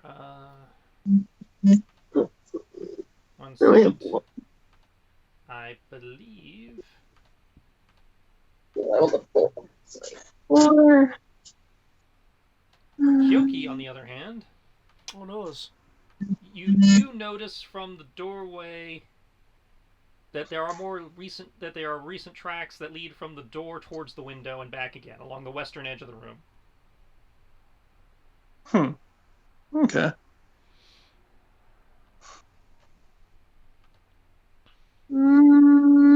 Did you notice those tracks? Oh, just kidding. Alright, and with that, I will bounce back over. Dun dun dun dun dun dun dun. Gaunt. Yeah, that's unhelpful. I'm gonna keep swinging my sword at this fine gentleman. Your demon sword. Actually, before I do, free item interaction. Pull out parrying dagger. Okay.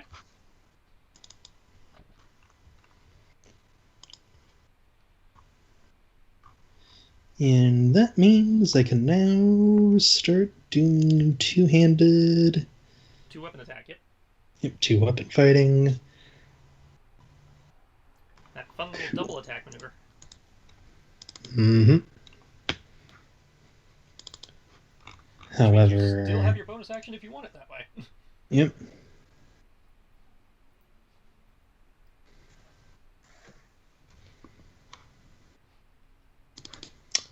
Yeah, we're just gonna lay into this guy, into this person, this poor schmuck. I will admit, the house loses something with you guys going to the basement so early. Kind of spoils the creep factor when you know what's doing it. Hmm. Question though, before I begin, Triss.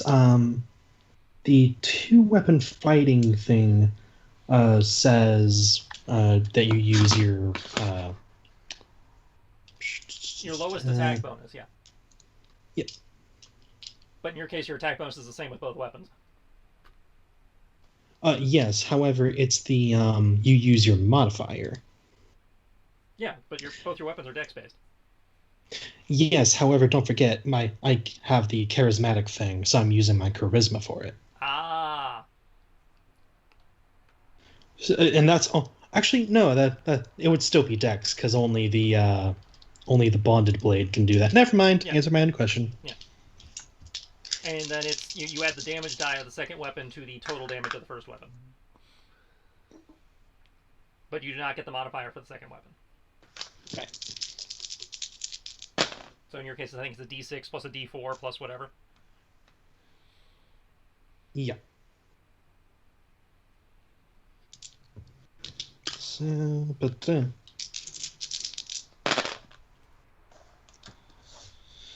Okay.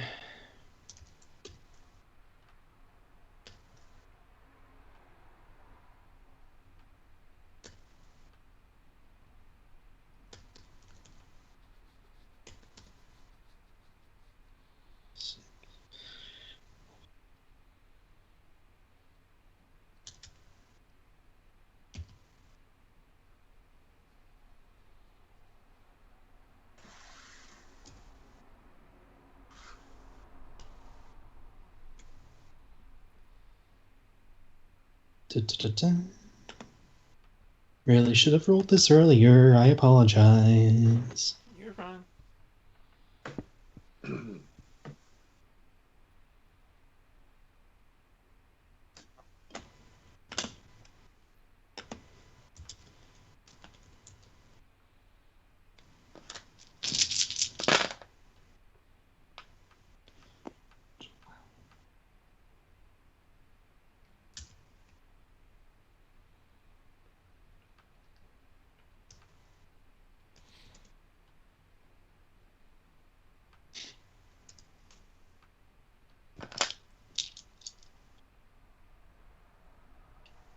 Uh, 20 and 18 to hit, and those are the following damages. Okay, he attempts to parry, but it is not enough. So 20 and 18, so 15 damage and 16. okay, well, it's only showing me the 15 for some reason. 5, 7, and 4. So 16 and 15. Oh, now it's showing it. Okay, there we go. All right, so he goes down.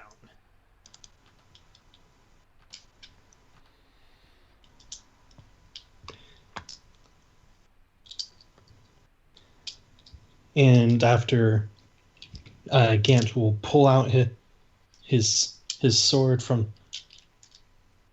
the guy, face the other bandit, and kind of twirl his weapons around a little. Now, how about this? You stop swinging your sword, and we don't kill you, and you'll answer some questions for us. How about that? Alright, that's, near as I can tell, your turn. Hmm. I would call for a social check, but in this instance, that would require an action, which you don't have. Fair enough. So, we'll cut to Farron. Okay. Baron's probably gonna kill him before we get the chance to make the social check anyway. It is what it is. He's pretty dead. Go. I know, he's still got some fight left in him. Well, he took 30 damage. Yeah. Okay. He's bloodied. From what I Hello? glanced. Can you hear me? Yes, we can hear Yep. From what I glanced, spending hit dice for alternative hit dice use does not cost an action. It's just something you can kind of do. you. It's just something you can kind of do, yeah. Okay. And unless it's specified otherwise, it's only one hit die now, as opposed to half your hit die like it used to be. Right. Okay. In that case, I will utilize Rejuvenate Key to rejuve the amount of key that I lost. There we go, it updated. And I will... No, I was wondering why I wasn't hearing anything. Oh, sorry. That's it. It's like, who are you talking to? It's not us. Let's see. This guy, he has his scimitar. He's a single scimitar, right? He has a single scimitar and a bandolier full of daggers. Most of which have been expended. Okay. I'll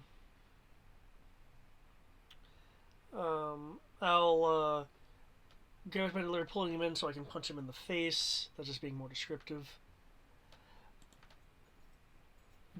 2.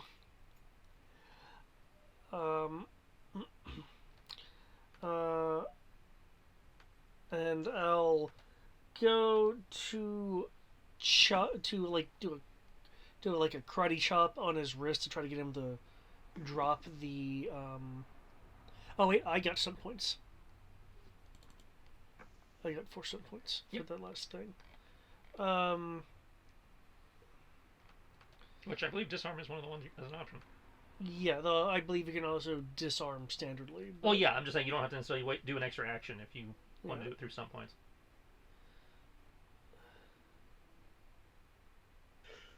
Okay. I will I'll use lightning attack and skirmish, but before I actually enact those, else I have to enact it with the attack that generates it. Lightning attack can make an additional attack against the same enemy or a different one within range, so that would be part of the same attack. Okay. In which case, as then, in that case, I'll go for a knee in the gut. I don't know if 14 hits. He is able to evade the second attack, but the first one did connect. Okay. With the initial strike, then I guess I'll stumble backwards 5 feet for the skirmish, and I will. You said stumble him back? Yeah, because I want to go right there between the two. Okay, and I will use my movement to keep up with him. The regular second attack that I'd have, I'm going to have be a disarm, which I believe is a athletics. Okay, athletics for you, athletics or acrobatics for me.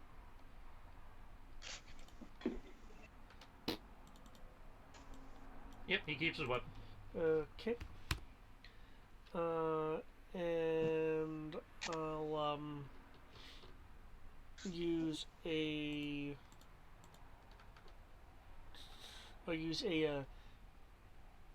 key point to go into a defensive stance. I'm using dodge. Okay.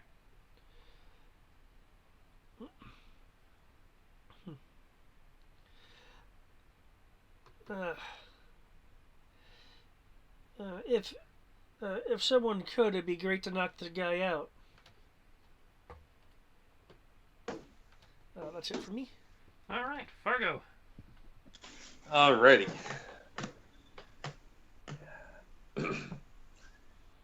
I am going to try talking to the guy.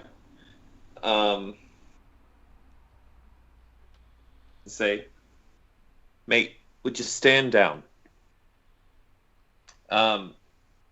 In Thieves' Cant, to see if He is a thief.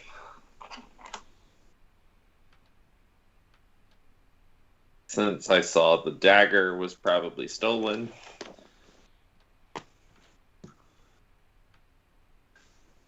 We don't want to kill you.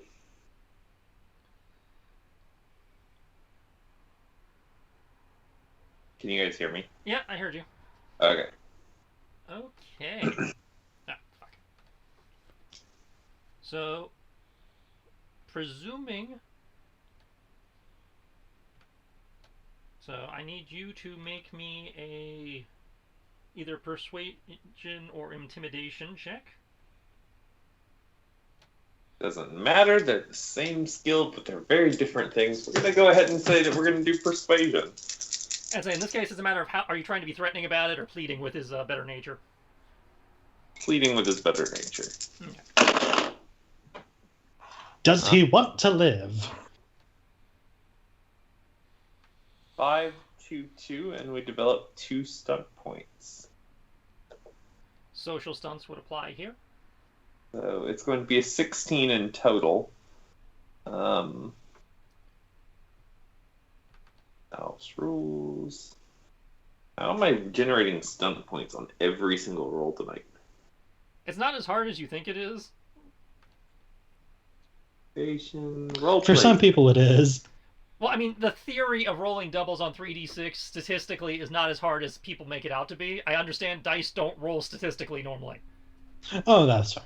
Because when we were playing Dragon Age, I was generating stunt rolls like 9 out of 10 stunt points, 9 out of 10 rolls. It actually got kind of silly.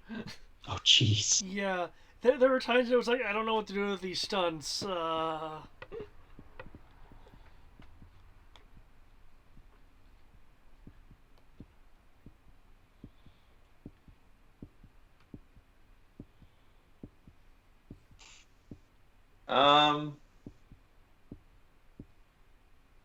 Yeah, no. None of them really. Okay. I mean, I could do the Botmon. Beaumont. Botmon. The Botmon. The Bonmot. That's it. Gotta remember your French. Remember, there's a letter in the word. Pronounce it. Bonmot. Like, we're just adventurers, mate. We're just adventurers. There's nothing to beat. We don't want to harm anyone. You guys attacked us.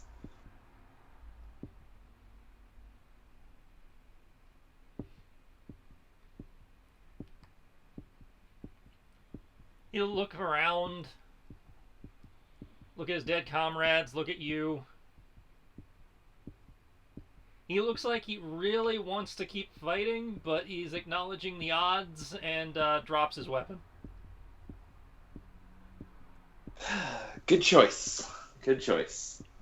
Fargo is going to then fold up his legs and push them back down and bring the blanket over them. Okay. And with that, I will bounce us back upstairs.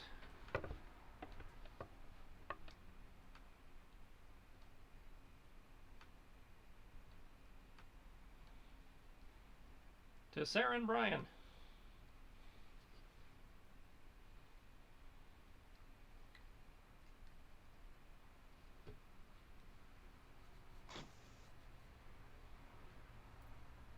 Alrighty. So say hello. Sorry, I've been muting because I was doing other stuff. No, it's fine. I guess I will hover back out. Meow. Okay. There is one door left on this hallway. Not it.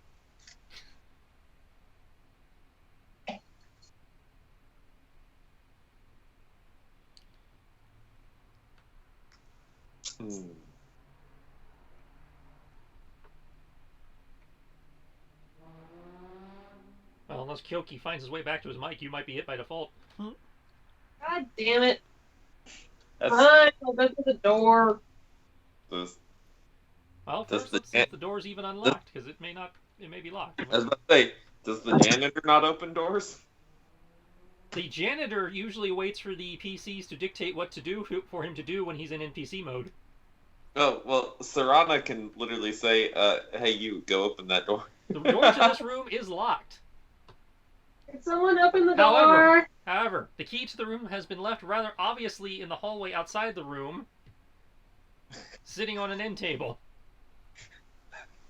Can someone open the door that's obviously a trap? It's a trap! We need mage hand. Grumble, grumble, I already did one trap door. Can't someone else do this one? grumble, grumble, grumble.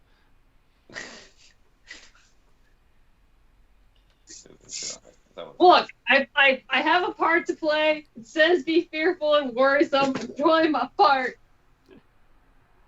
Ash will open the door, stepping off to the side, kind of side in case anything blows out from the door. Nothing happens. You will then gesture inside, kind of an after you gesture. And then enter, then totally be eaten by whatever trap. Nope. There's a person in here. In the southeast corner of this decayed bedroom lies a man. He appears alive, though bound and gagged. He is clad only in undergarments and appears to have no weapons or equipment. I will take the gag off. Good. Yoki's not here. You walking, hovering? Hovering. Okay. But just barely. Not like super obviously. Okay. Make your way over.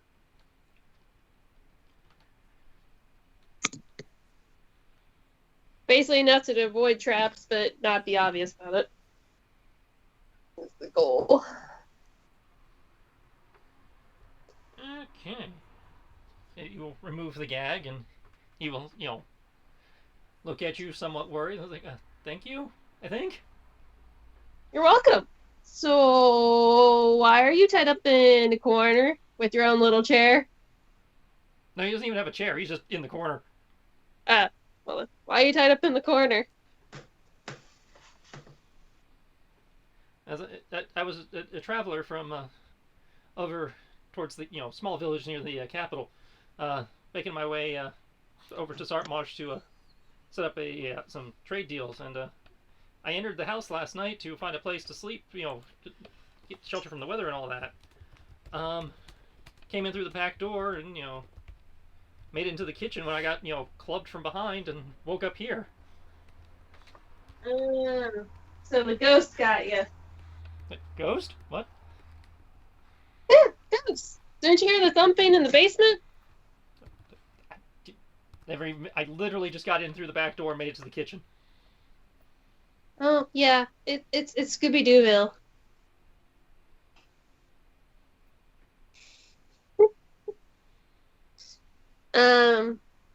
Sean, I am.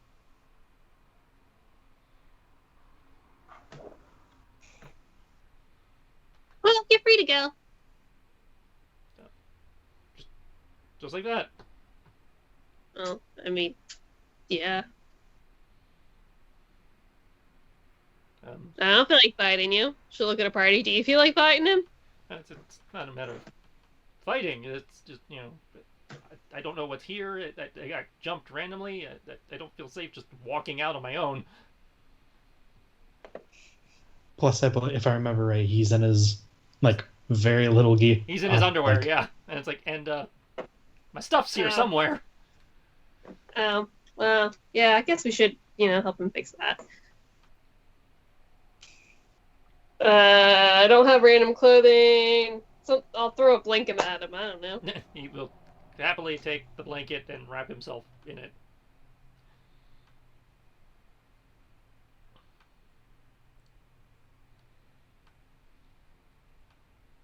Alright, well, I guess we go find our party members, ONPCs, and Mark mode. Well, we still technically have the back of the house to check, unless you want to leave that for later. No, let's go check the back of the house. It looked like at least 2 doors. To the 2 doors! Da-na-na-na-na-na-na. Okay, I will move you over there. Yeah, it would have been hella awkward if we didn't have just forgot to check that room. Yep. But yeah, you guys wanted to go straight to the basement. Hey, it's a haunted house. If you're gonna get rid of the haunted, you gotta clear the basement first. Not always. I came across some games that are like, yeah, nah, it's in the room. All right, back to the basement. Okay, except in the case of like Luigi's Mansion. The guy has stood down. He's looking at you guys warily, ready to defend himself if he has to. I don't have spare weapons, okay? Grab it. I'm not talking to you. I cut back down to the basement. Oh, okay. Okay.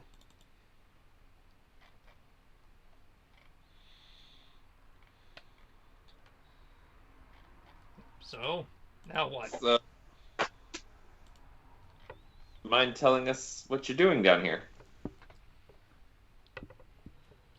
Pretty obvious, don't you think? You gesture to the bedrolls and the tables. Well, obviously. But I mean, everyone around town thinks this place is haunted. Don't know what you're talking about. Says, looking away, kind of shifty. Oh! Kent, he doesn't know what I'm talking about.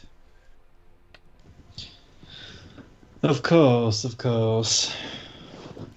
And obviously wouldn't know nothing about a poor pre-acolyte of Melora coming in here and being real roughed up.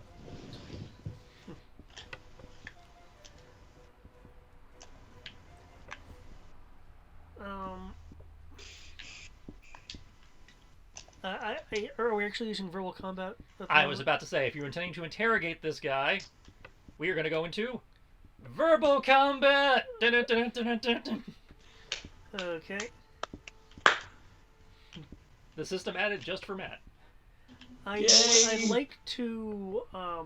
Is this guy sitting down or still standing? He's kind of leaning back against the table. Looks like he's ready to grab either his weapon or a mug or something to defend himself if the shit starts going sideways. Okay. Kind of, little petulant, like arms crossed, like I ain't telling you nothing. Didn't do nothing. Stance. I didn't know, copper. Okay.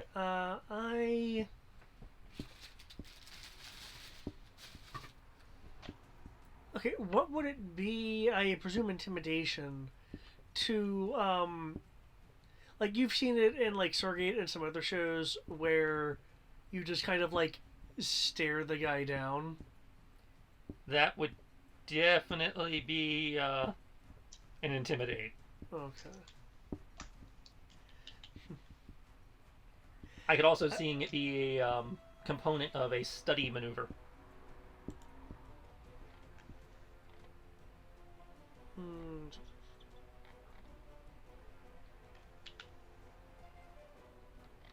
Okay, I think I will want to use it as a part of a intimidate and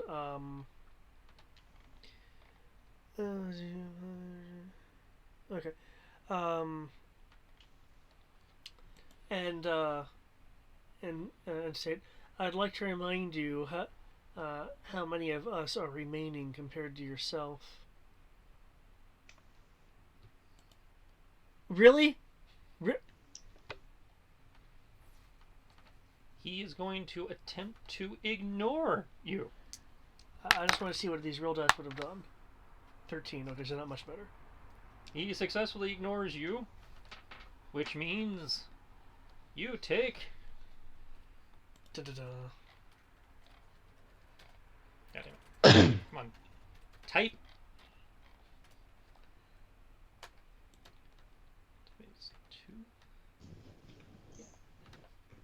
Leave ignore is what, 1d plus 10? 1d10 plus 2. Yeah. You take 9 damage to your resolve as he gives you the. How dare. Why do I get Persona 5 vibes from this? Or JoJo like, oh, stand up. Objection! Are we in initiative? For the purposes of verbal combat, I will be doing something resembling initiative, yes. Okay. So Farron has done his thing, Yeah. by the sound of it. As it's less initiative and everybody gets one action. Okay. So you guys can do it in whatever turn order you would like, as long as we don't go again until everybody else has had a turn. Gant will raise a hand to Belen to go ahead. No. In Thieves' Cant, I'm going to say, look, we're clearly all of the same trade. We're thieves. You're clearly thieves. We don't want to have to turn you in to the authorities. I'm attempting to deceive him. Okay, you may roll deception if you wish. You are at disadvantage, however, because he does not understand Thieves' Cant. Oh, well, shit. He's not that kind of bandit. He's not that educated. It's like, aren't you a thief? Yeah, steal stuff. But bust it up in your house. Shit, what kind of thief does... Well, wait. you have to understand, Thieves' Cant isn't just Wait, Baron understands it? Well, don't forget, the thing about Thieves' Cant is that it's not necessarily, it is a language, but it's using kind of I know, it's mundane using words. common and mundane. Yeah, it's like you're using innuendo. It also includes things like markings to indicate things. But Thieves' Cant generally is a language generally used by more organized criminals, like thieves guilds and stuff. Your average cut purse bandit on the side of the road, is probably not going to know it. Fair enough. But he clearly was part of a group. He had a crew. He clearly had a crew. That doesn't necessarily mean they're part of a guild. Okay. Hold on, I'm reading through my deception stuff.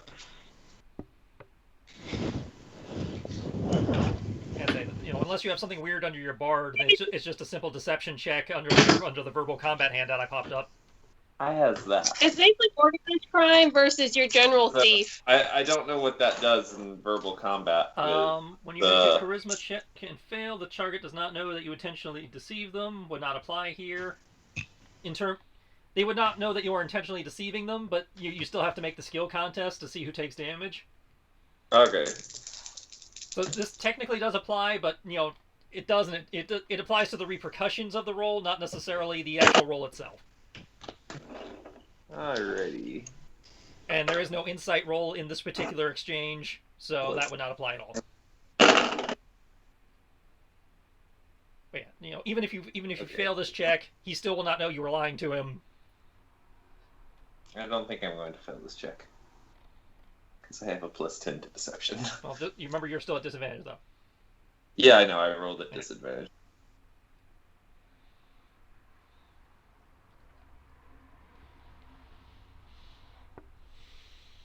Because I don't expect you to fail either, but stranger things have happened.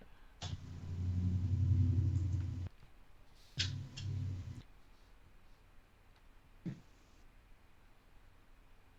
going to go for another ignore attempt. That is definitely a fail. So you may roll. You attempted to deceive. So you get 1d6 plus intelligence damage to him.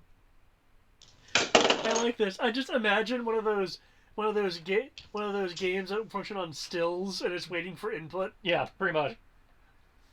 Dun dun dun dun dun dun dun. Take that.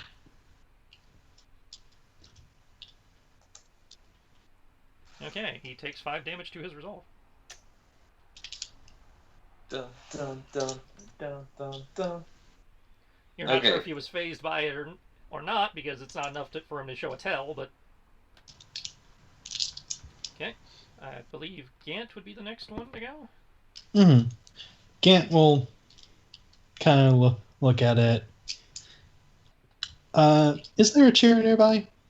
There's stools around the table there. Okay, stools. Gant will take a stool, over here.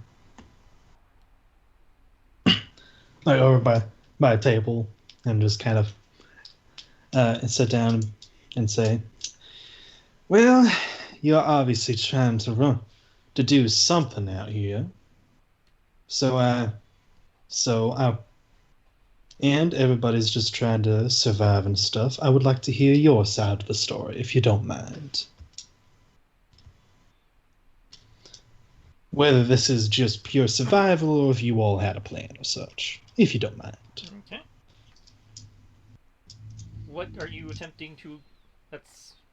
Sounds like an appeal? Yeah. Or a befriend, maybe? Yeah, an appeal. Okay, so that would be persuasion. Cool.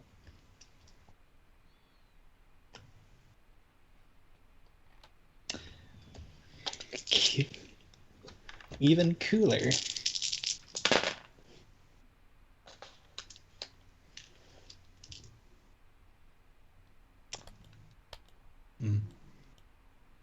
Oh, Brian seems to be back.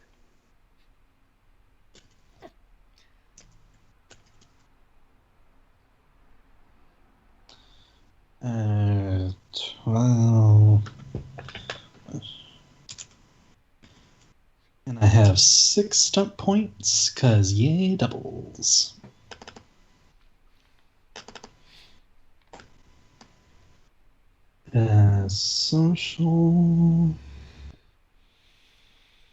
Social, where are you?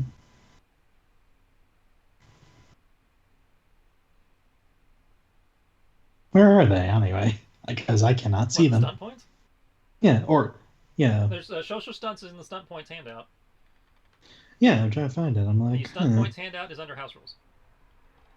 Yeah, Can that be used in combination with Turbo Combat? The social ones could potentially be used in, Okay. I can imagine A Turbo Combat seems to be like a roleplay distinct self-contained edition. system. It is a distinct self-contained system, but Expiration. some social things might affect it. Okay. Is it before a particular stunt? Oh, it's called. I'm sorry, it's called roleplay stunts. Ah, okay.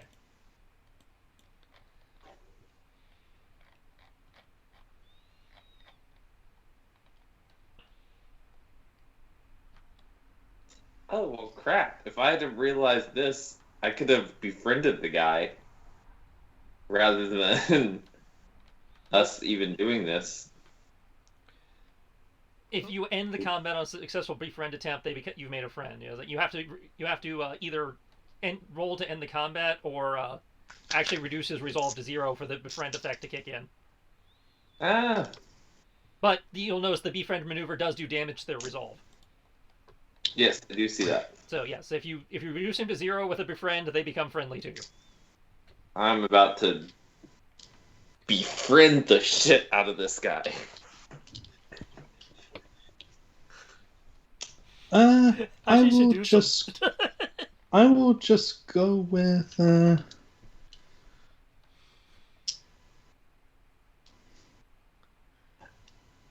I'll just stick with going with just appealing. For now, he's just going. Da-da-da. Okay, 23 on your appeal. Mhm. Yeah, persuasion is Yeah, this guy has got problems. He's trying to fend off bards.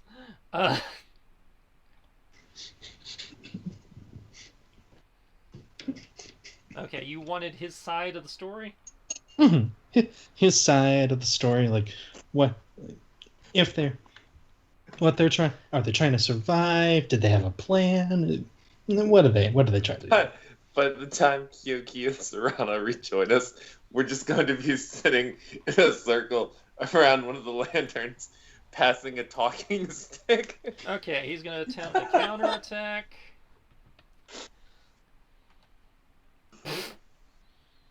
Nope. I like how it's Bandit Captain now because he's the only one. Well, no, that was his stat block. He was Bandit Captain. Oh, okay. Okay, so you to appeal, so you get to roll 1d10 plus charisma to his as damage. Okay.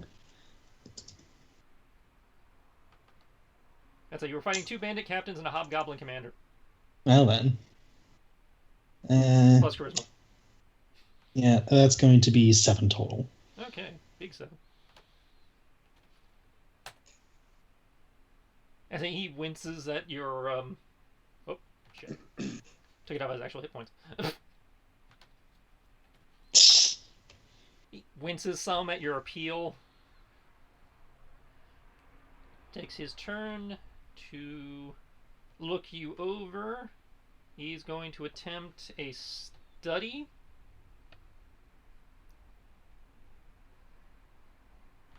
To see if you're on the up and up.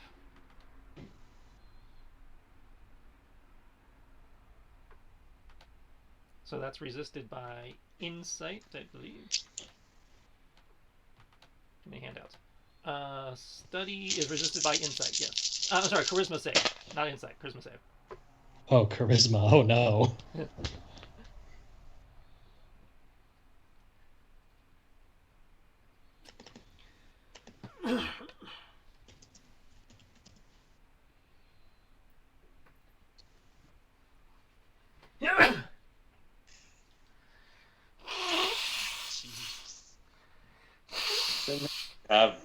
I was going to say, assuming you have proficiency in charisma, you can't lose to a 9. Yeah. Well, I mean, you can, but it takes effort. No, because the lowest he could roll is a 3. Well, yeah, it depends on what his charisma score is, because it may not be maxed. His charisma is a max. He already said that his charisma was a 5. Okay, then yeah. Anyways. So he'll look you up and down, and it's like, you're a hard one to read, but somehow I don't feel that you guys have my best interests at heart here. Might have something to do with all my dead friends around me. Which is you guys complete. did attack us. You busted into our home. What the hell did you expect us to do? I got rights. Fair enough, but there was a. Squatters. As said. Oh, sorry, go ahead. No, that was it. No. That is completely fair. However, we were told that there was that the acolyte of Melora had been shooken up some, and we wanted to see what was here. I do apologize for what it's worth. I know it isn't exactly a good consolation. Don't know nothing about no acolyte. Damn. He's from the Republic. Hey. Given how many times this town has changed hands, he could be from anywhere. No, that's true.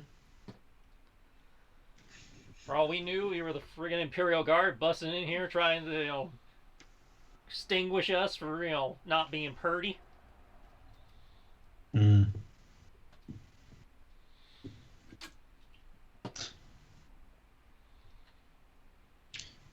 Well, yeah. They don't Suffice to say, take kind to them, non-knife-eared folks around here. Wait, what do you say? They don't exactly take too kind to them non-knife-eared folks around here. Hmm. Well, do any of us even have knife ears? Well, I don't. You couldn't exactly see that from where you guys were. Gant might. Gant will Gant doesn't have human ears, from what I recall. they Morals specifically have very just kind of normal ears. They may be a little bit edged, but not outside of the realm of human plausible pointy. Yeah. But yeah, Gant will nod in sympathy and kind of openly show the ear, I know that feeling, friend. I know that one.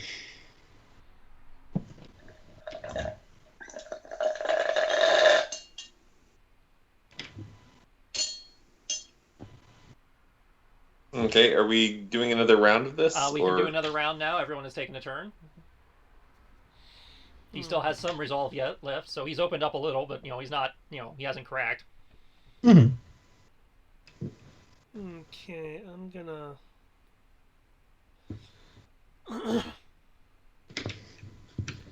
I'm going to use, since he seems to be less affected by intimidatory tactics from what's been seen so far.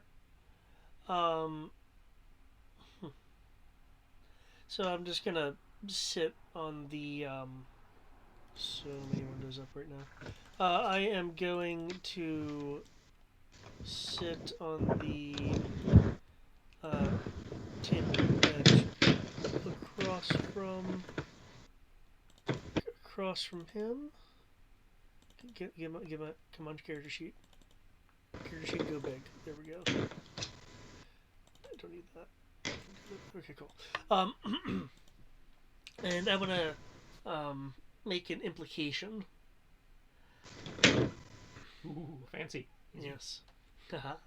Unfortunately, it's just purely a charisma roll. Yeah. But you and yeah, you know, I of course can't guarantee anything. Working with us and being a bit more forthcoming could net you more awards than, and I'll like pointedly glance around, than a place in a condition such as this. Oh, now I roll. Damn. Now I roll super high. Oh, there we go.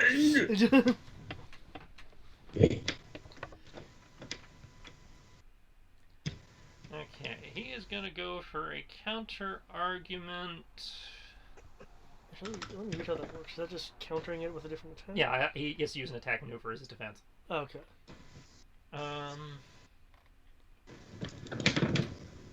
He's gonna go with a ridicule attempt. You and your pink hair, your pink candy ass.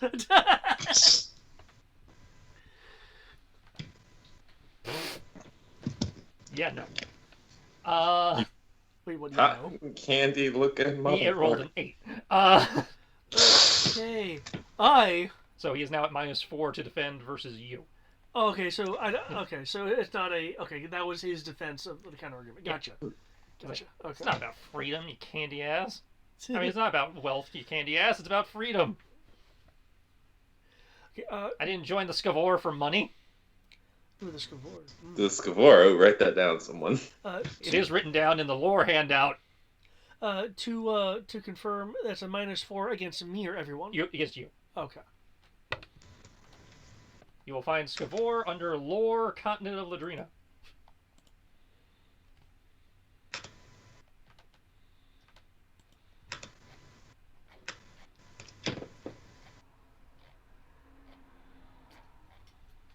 Underdark, Soken, Scavor. Ah, gotcha. Group of orcish goblinoid rebels thrown into the mix. Divided into commando groups or independent squads. Their protest against racism quickly turned into violence. They're the White Fang. The White Fang, the Scoia'tael. Yeah, take your pick. Okay, interesting.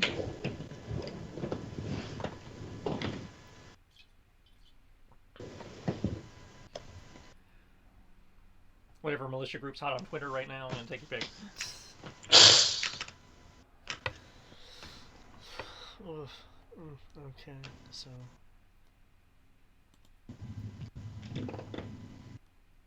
So who wants to go next? It is 10:43 though. I didn't know if we want to continue or whatever. Given where he is in Resolve, I figured we'd resolve his conversation, maybe open one more door, and then call it. I'm aiming for 11-ish. Okay. Okay. I will attempt to befriend him and say, trust me, I know about the fight.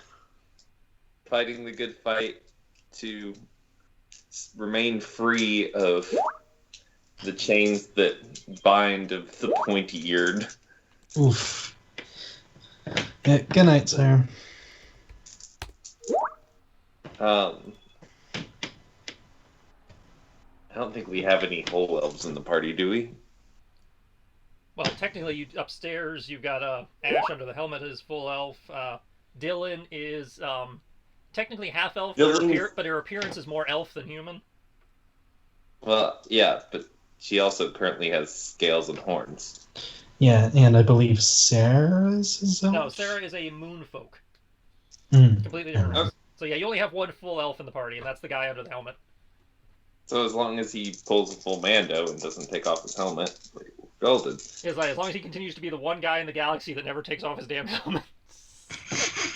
So yeah, you should definitely help us out. I mean, even if there are a couple of elves that are with us, they're not the bad guys. They're the good guys. Oh, really? He might survive this one, guys. It's wait, is it just straight charisma for befriend? Befriend is straight charisma. Yeah. It's harder. I'm use a card. Okay. Yeah, that one.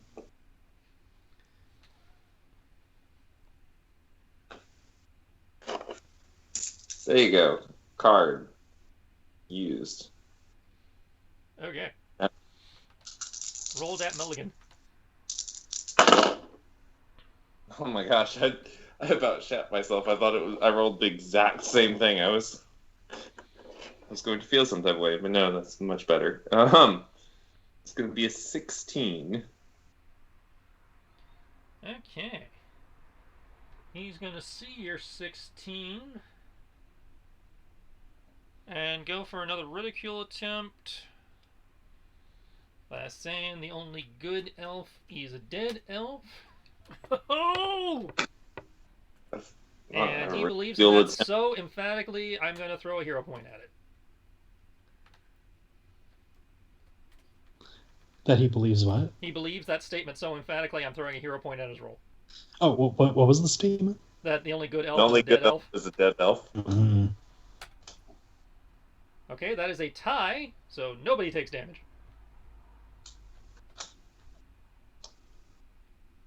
Oh, you son of a bitch. However, you also don't take reputation damage with your party for a day, so...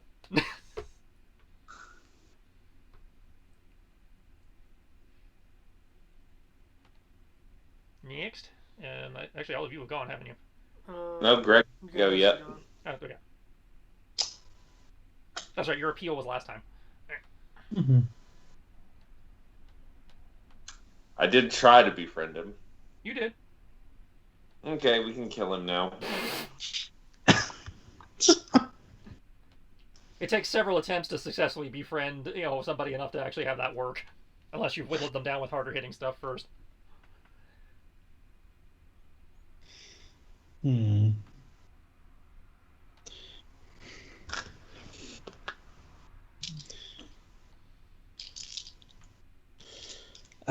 Trying to figure out. Fargo is going to chuckle at that, by the way.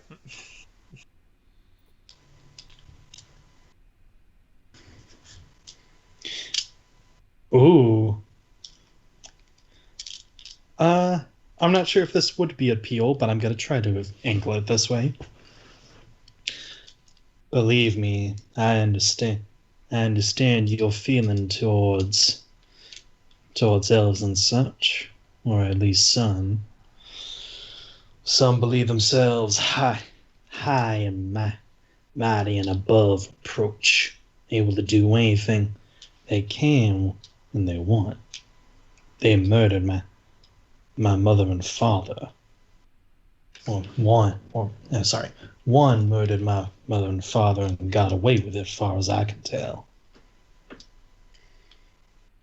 Okay. But that don't mean there aren't any bad elves. That doesn't mean they're all evil elves. Okay, that does sound like an appeal.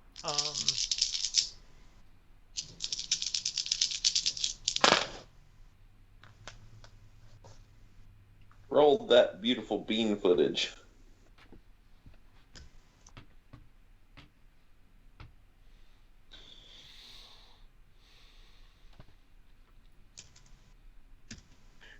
Damn. Okay. Yep. Well, then you'll understand. If they're not stopping us, they're part of the problem. They gotta go too. He's gonna try and counter appeal. Mm-hmm. And Okay, so you get to roll 1d10 plus charisma, and because you successfully appealed that in before, you get +1 to that.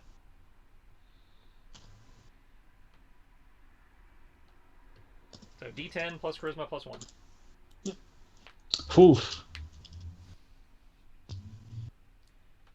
Big whammy. Is that you can tell from his response that a lot of the venom has left. He still definitely hates, the Empire, but he's, I hesitate to say warming to you guys, but he's definitely relaxing his guard. He's starting to resign himself to his current situation. Yeah, and he said they're just part of the problem. He said if they're not actively fighting against the problem, they are part of it.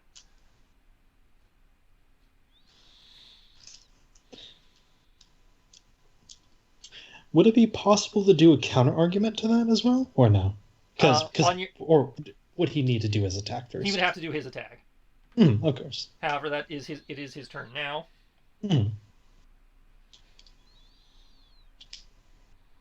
Oh, just so you're aware, you do get a cumulative +1 to your damage each time you use appeal. Yeah. Oh yeah. Yeah. I know. So he's now at +2. Yeah. He's gonna look around and it's like, look, if you guys really are who you say you are, and you don't give a damn, great. Tell you what, you have whatever's in the footlocker. I'll walk. You basically took out my entire cell anyway. We'll call it even.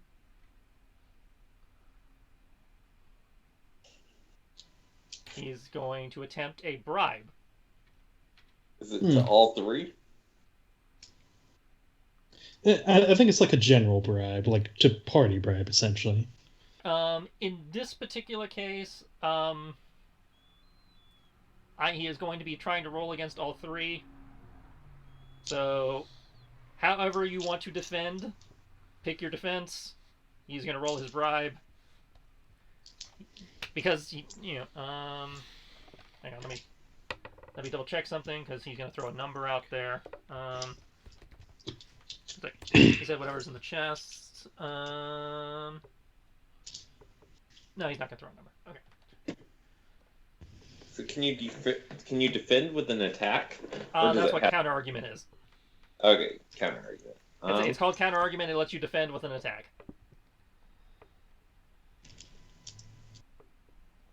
But he's attempting a bribe. Alrighty.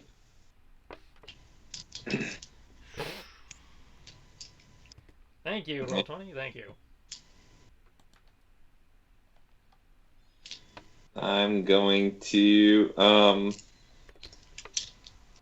befriend and say, nah, friend, you keep what's in your tote. You're probably gonna need it to pay some new recruits. Well, he offered you what was in the footlockers, not his coat. Tote. I said tote. Okay.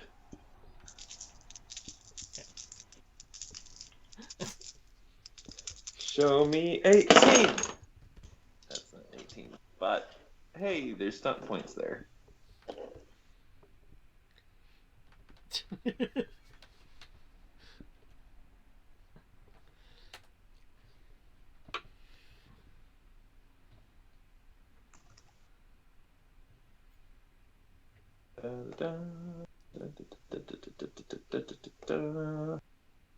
Don't think I'm going to use either of these two stunt points, but hey.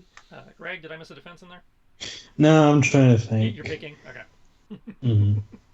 I was tempted to counter argument with an intimidate, as I am offended by their bribe, but instead, no, I'm just going to ignore it. Well, a lot of people are making their choices. We like verbal combat. Verbal combat good. It is very interesting. I am loving this, actually. It is. It is better than I expected, actually. Yeah. And what you say still matters because it gives advantage and disadvantage and that kind of stuff. Yeah.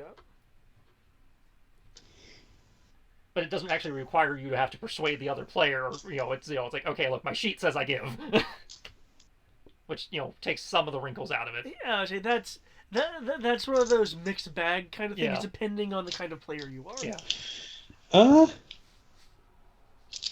And actually, I will also. Well, I don't know if this is a befriend or a persuade.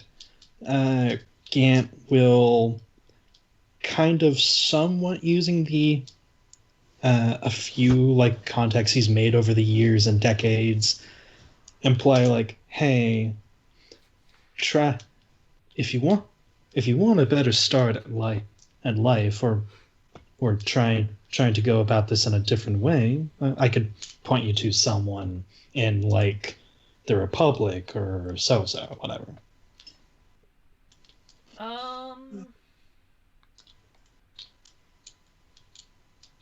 I'm gonna put that under an appeal, actually, because you're trying to get them to go home and rethink their life. Either go home, rethink their life, or like give them a better foot of how to think things. Cool your head, think things over.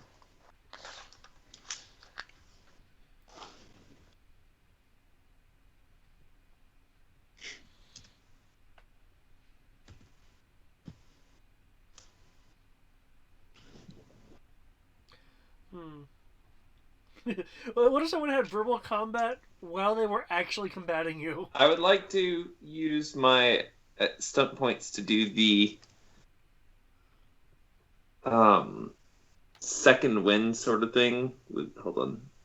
The and another thing. That is a roll expiration. Yes, the uncle and one more. And you I managed think to weave a second thrust of conversation in the primary for if your description supports if relevant. You made it. Okay, yeah. And what is your and another thing? Can I use it to make a second attack action with this? Yes, you can use that to make a second verbal attack action, but I still need to know what it, obviously what you're doing to know which one to call. Okay. I am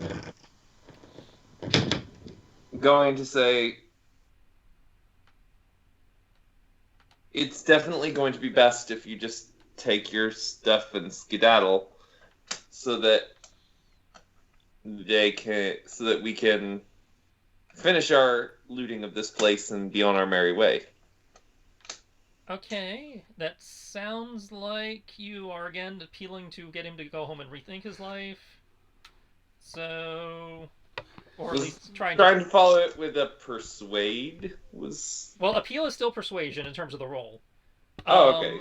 Yeah. But with how you phrase that, that can be either an appeal or a persuasion or a persuade attack. We'll do it as an appeal because, hey, there's more damage in an appeal. And while you're doing that, Gant, you can roll your damage. +2, yes. Yes, you're at +2. Yep.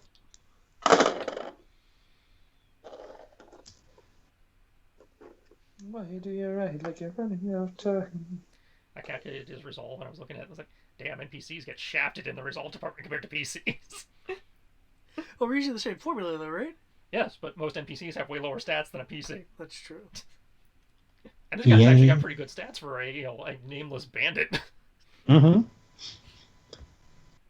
And if he does go off, or whatever, Gant would like to know his name if he would like to.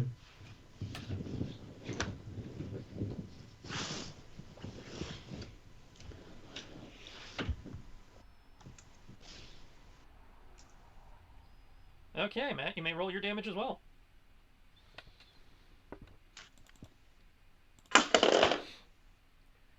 I'd say you get damage on the appeal. Your befriend was not high enough, however. No worries. Peel damage. Okay, with that triple attack, he is almost, but not quite, almost at negative his total resolve value. Wow. So, you look around, shrug, it's like, look, either way, I'm beat. I'll leave. Don't know if I'll give up, because too much baggage for that, but I'm done here. I'll go find a new cell if nothing else. Mm-hmm. Fairly fair. I said those were offers of if you need time to recoup, as it were. I got plenty of hideouts around here. I can figure, some place to heal up and all that, but you're welcome to whatever you find. We've got no need of it anymore. That said, though, keep an eye out. boss man's, still around here somewhere, and he's gonna be none too pleased about trespasses. Right. And I like you guys, so I'm gonna little secret. The best stuff is right behind that barred door over there. Thank you kindly. So, if we're good, I'll just take my stuff, take the money Ted owes me, and leave. Gant will also hand him 14 gold as a kind of like fair and kind of like, hey, sorry for mucking things up. Not your fault. Sometimes this happens. Have this as kind of a get you back on your feet. Okay. So he's gonna, assuming nobody gives a fuck, he's gonna take the coin purse and scimitar off the other human bandit, and start making his way upstairs. So he's keeping his name to himself then? Well, nobody asked his name. Oh, no. Gant did. No. Gant did. His name is Fred Astaire! very unlikely. They call him Freddy. His name is going for Xanathar's Guide to Everything. His name. Sure, he'll be.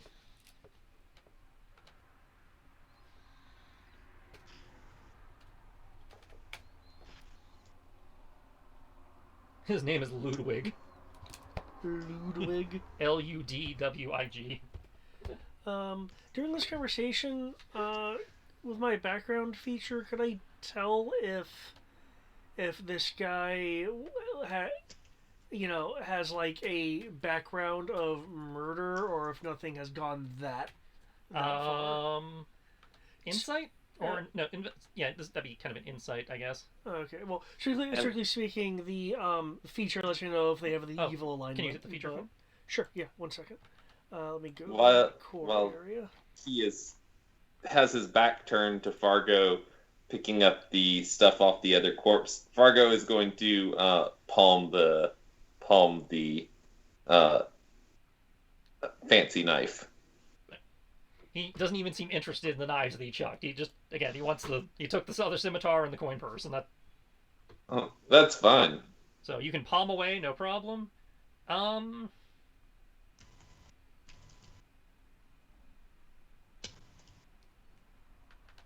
Technically, by how the system rules it, he would fall into the evil category. He's probably closest to a neutral evil. Okay, so more of a chaotic. He's not a force of chaos. He feels he feels that his terrorism and everything is justified. That is the only way to get to incite change is by again murdering the powers that be. Because they tried doing it peacefully, it didn't work. They just came and burned the villages and shit. So. Did he listen to the giant orange man too? And demonetized. By all rights, the Skavor are even more radical than that. Oh. Good. I'm glad he told me his name. Because when this is all over, I want to report that shit. The Skavor are the type that are known for breaking into noble mansions, and the next morning you find the entire family's heads on pikes outside the house. Oh. Don't let him see Dylan on the way out. Yeah. They had been shat on so much by the elven races, for not meeting the aesthetic requirements that, yeah. So it's like the ultimate. Militism. Like I said, in Witcher, their analog would be the Scoia'tael, which I believe you've seen enough of the series to see the episode where they got kidnapped by the elves and broke the loot. Yeah. Yeah, those guys. Oh.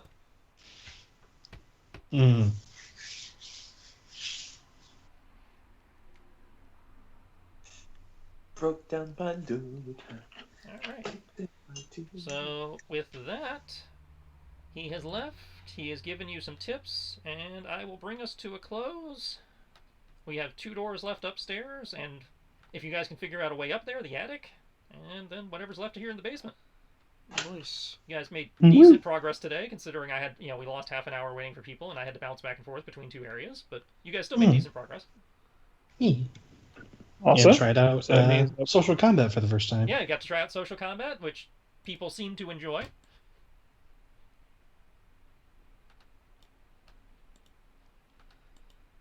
so awesome. So we just so 2 doors left upstairs. See who's still alive. Figure out what the hell to do with this poor traveler that you guys picked up. And maybe, possibly, I doubt it, but possibly find, have a friend in the Skavor known as Ludwig. An acquaintance. Yeah, Farron might inadvertently mess that up. An acquaintance. Alright. So, questions, comments, concerns, things that need to be addressed in the future? Seems so far so good to me. No, it seems fine. Verbal combat, I like it. Though for like the only thing I can think of is streamlining it, and I know that's tough as is. I know Exalted actually recently started doing something kind of like it, but admittedly yours is more thought out than it is. I can look at theirs. I literally just lifted mine from the Witcher RPG Hmm. and just changed the skills to whatever their 5e equivalent was. Admittedly, the Exalted one is more of like creating like reading a person and like trying to establish intimacies of like, hey, you see me as a friend now, or stuff like that. So Which this is in theory supposed to do when you have whole things like the study action and stuff to to read them and like in theory they're accomplishing the same thing, which is why I said I can look at the Exalted one. I might be able to borrow ideas from it. yeah, It sounds like it's trying to accomplish the same thing. Did Yeah. he leave? Did he leave via the stairs, or did he leave another way? He went up the stairs. Okay. And like I said, next time you can check doors, check the boxes, maybe find some secret doors. Or, I'm starting on my writing of the summary. Okay. So, there's still plenty of this place left to check out. Well, either way, thank you very much, Jess. This is fun. All right. You enjoyed it. Right. Catch you out later then. Good night. Nice. All right.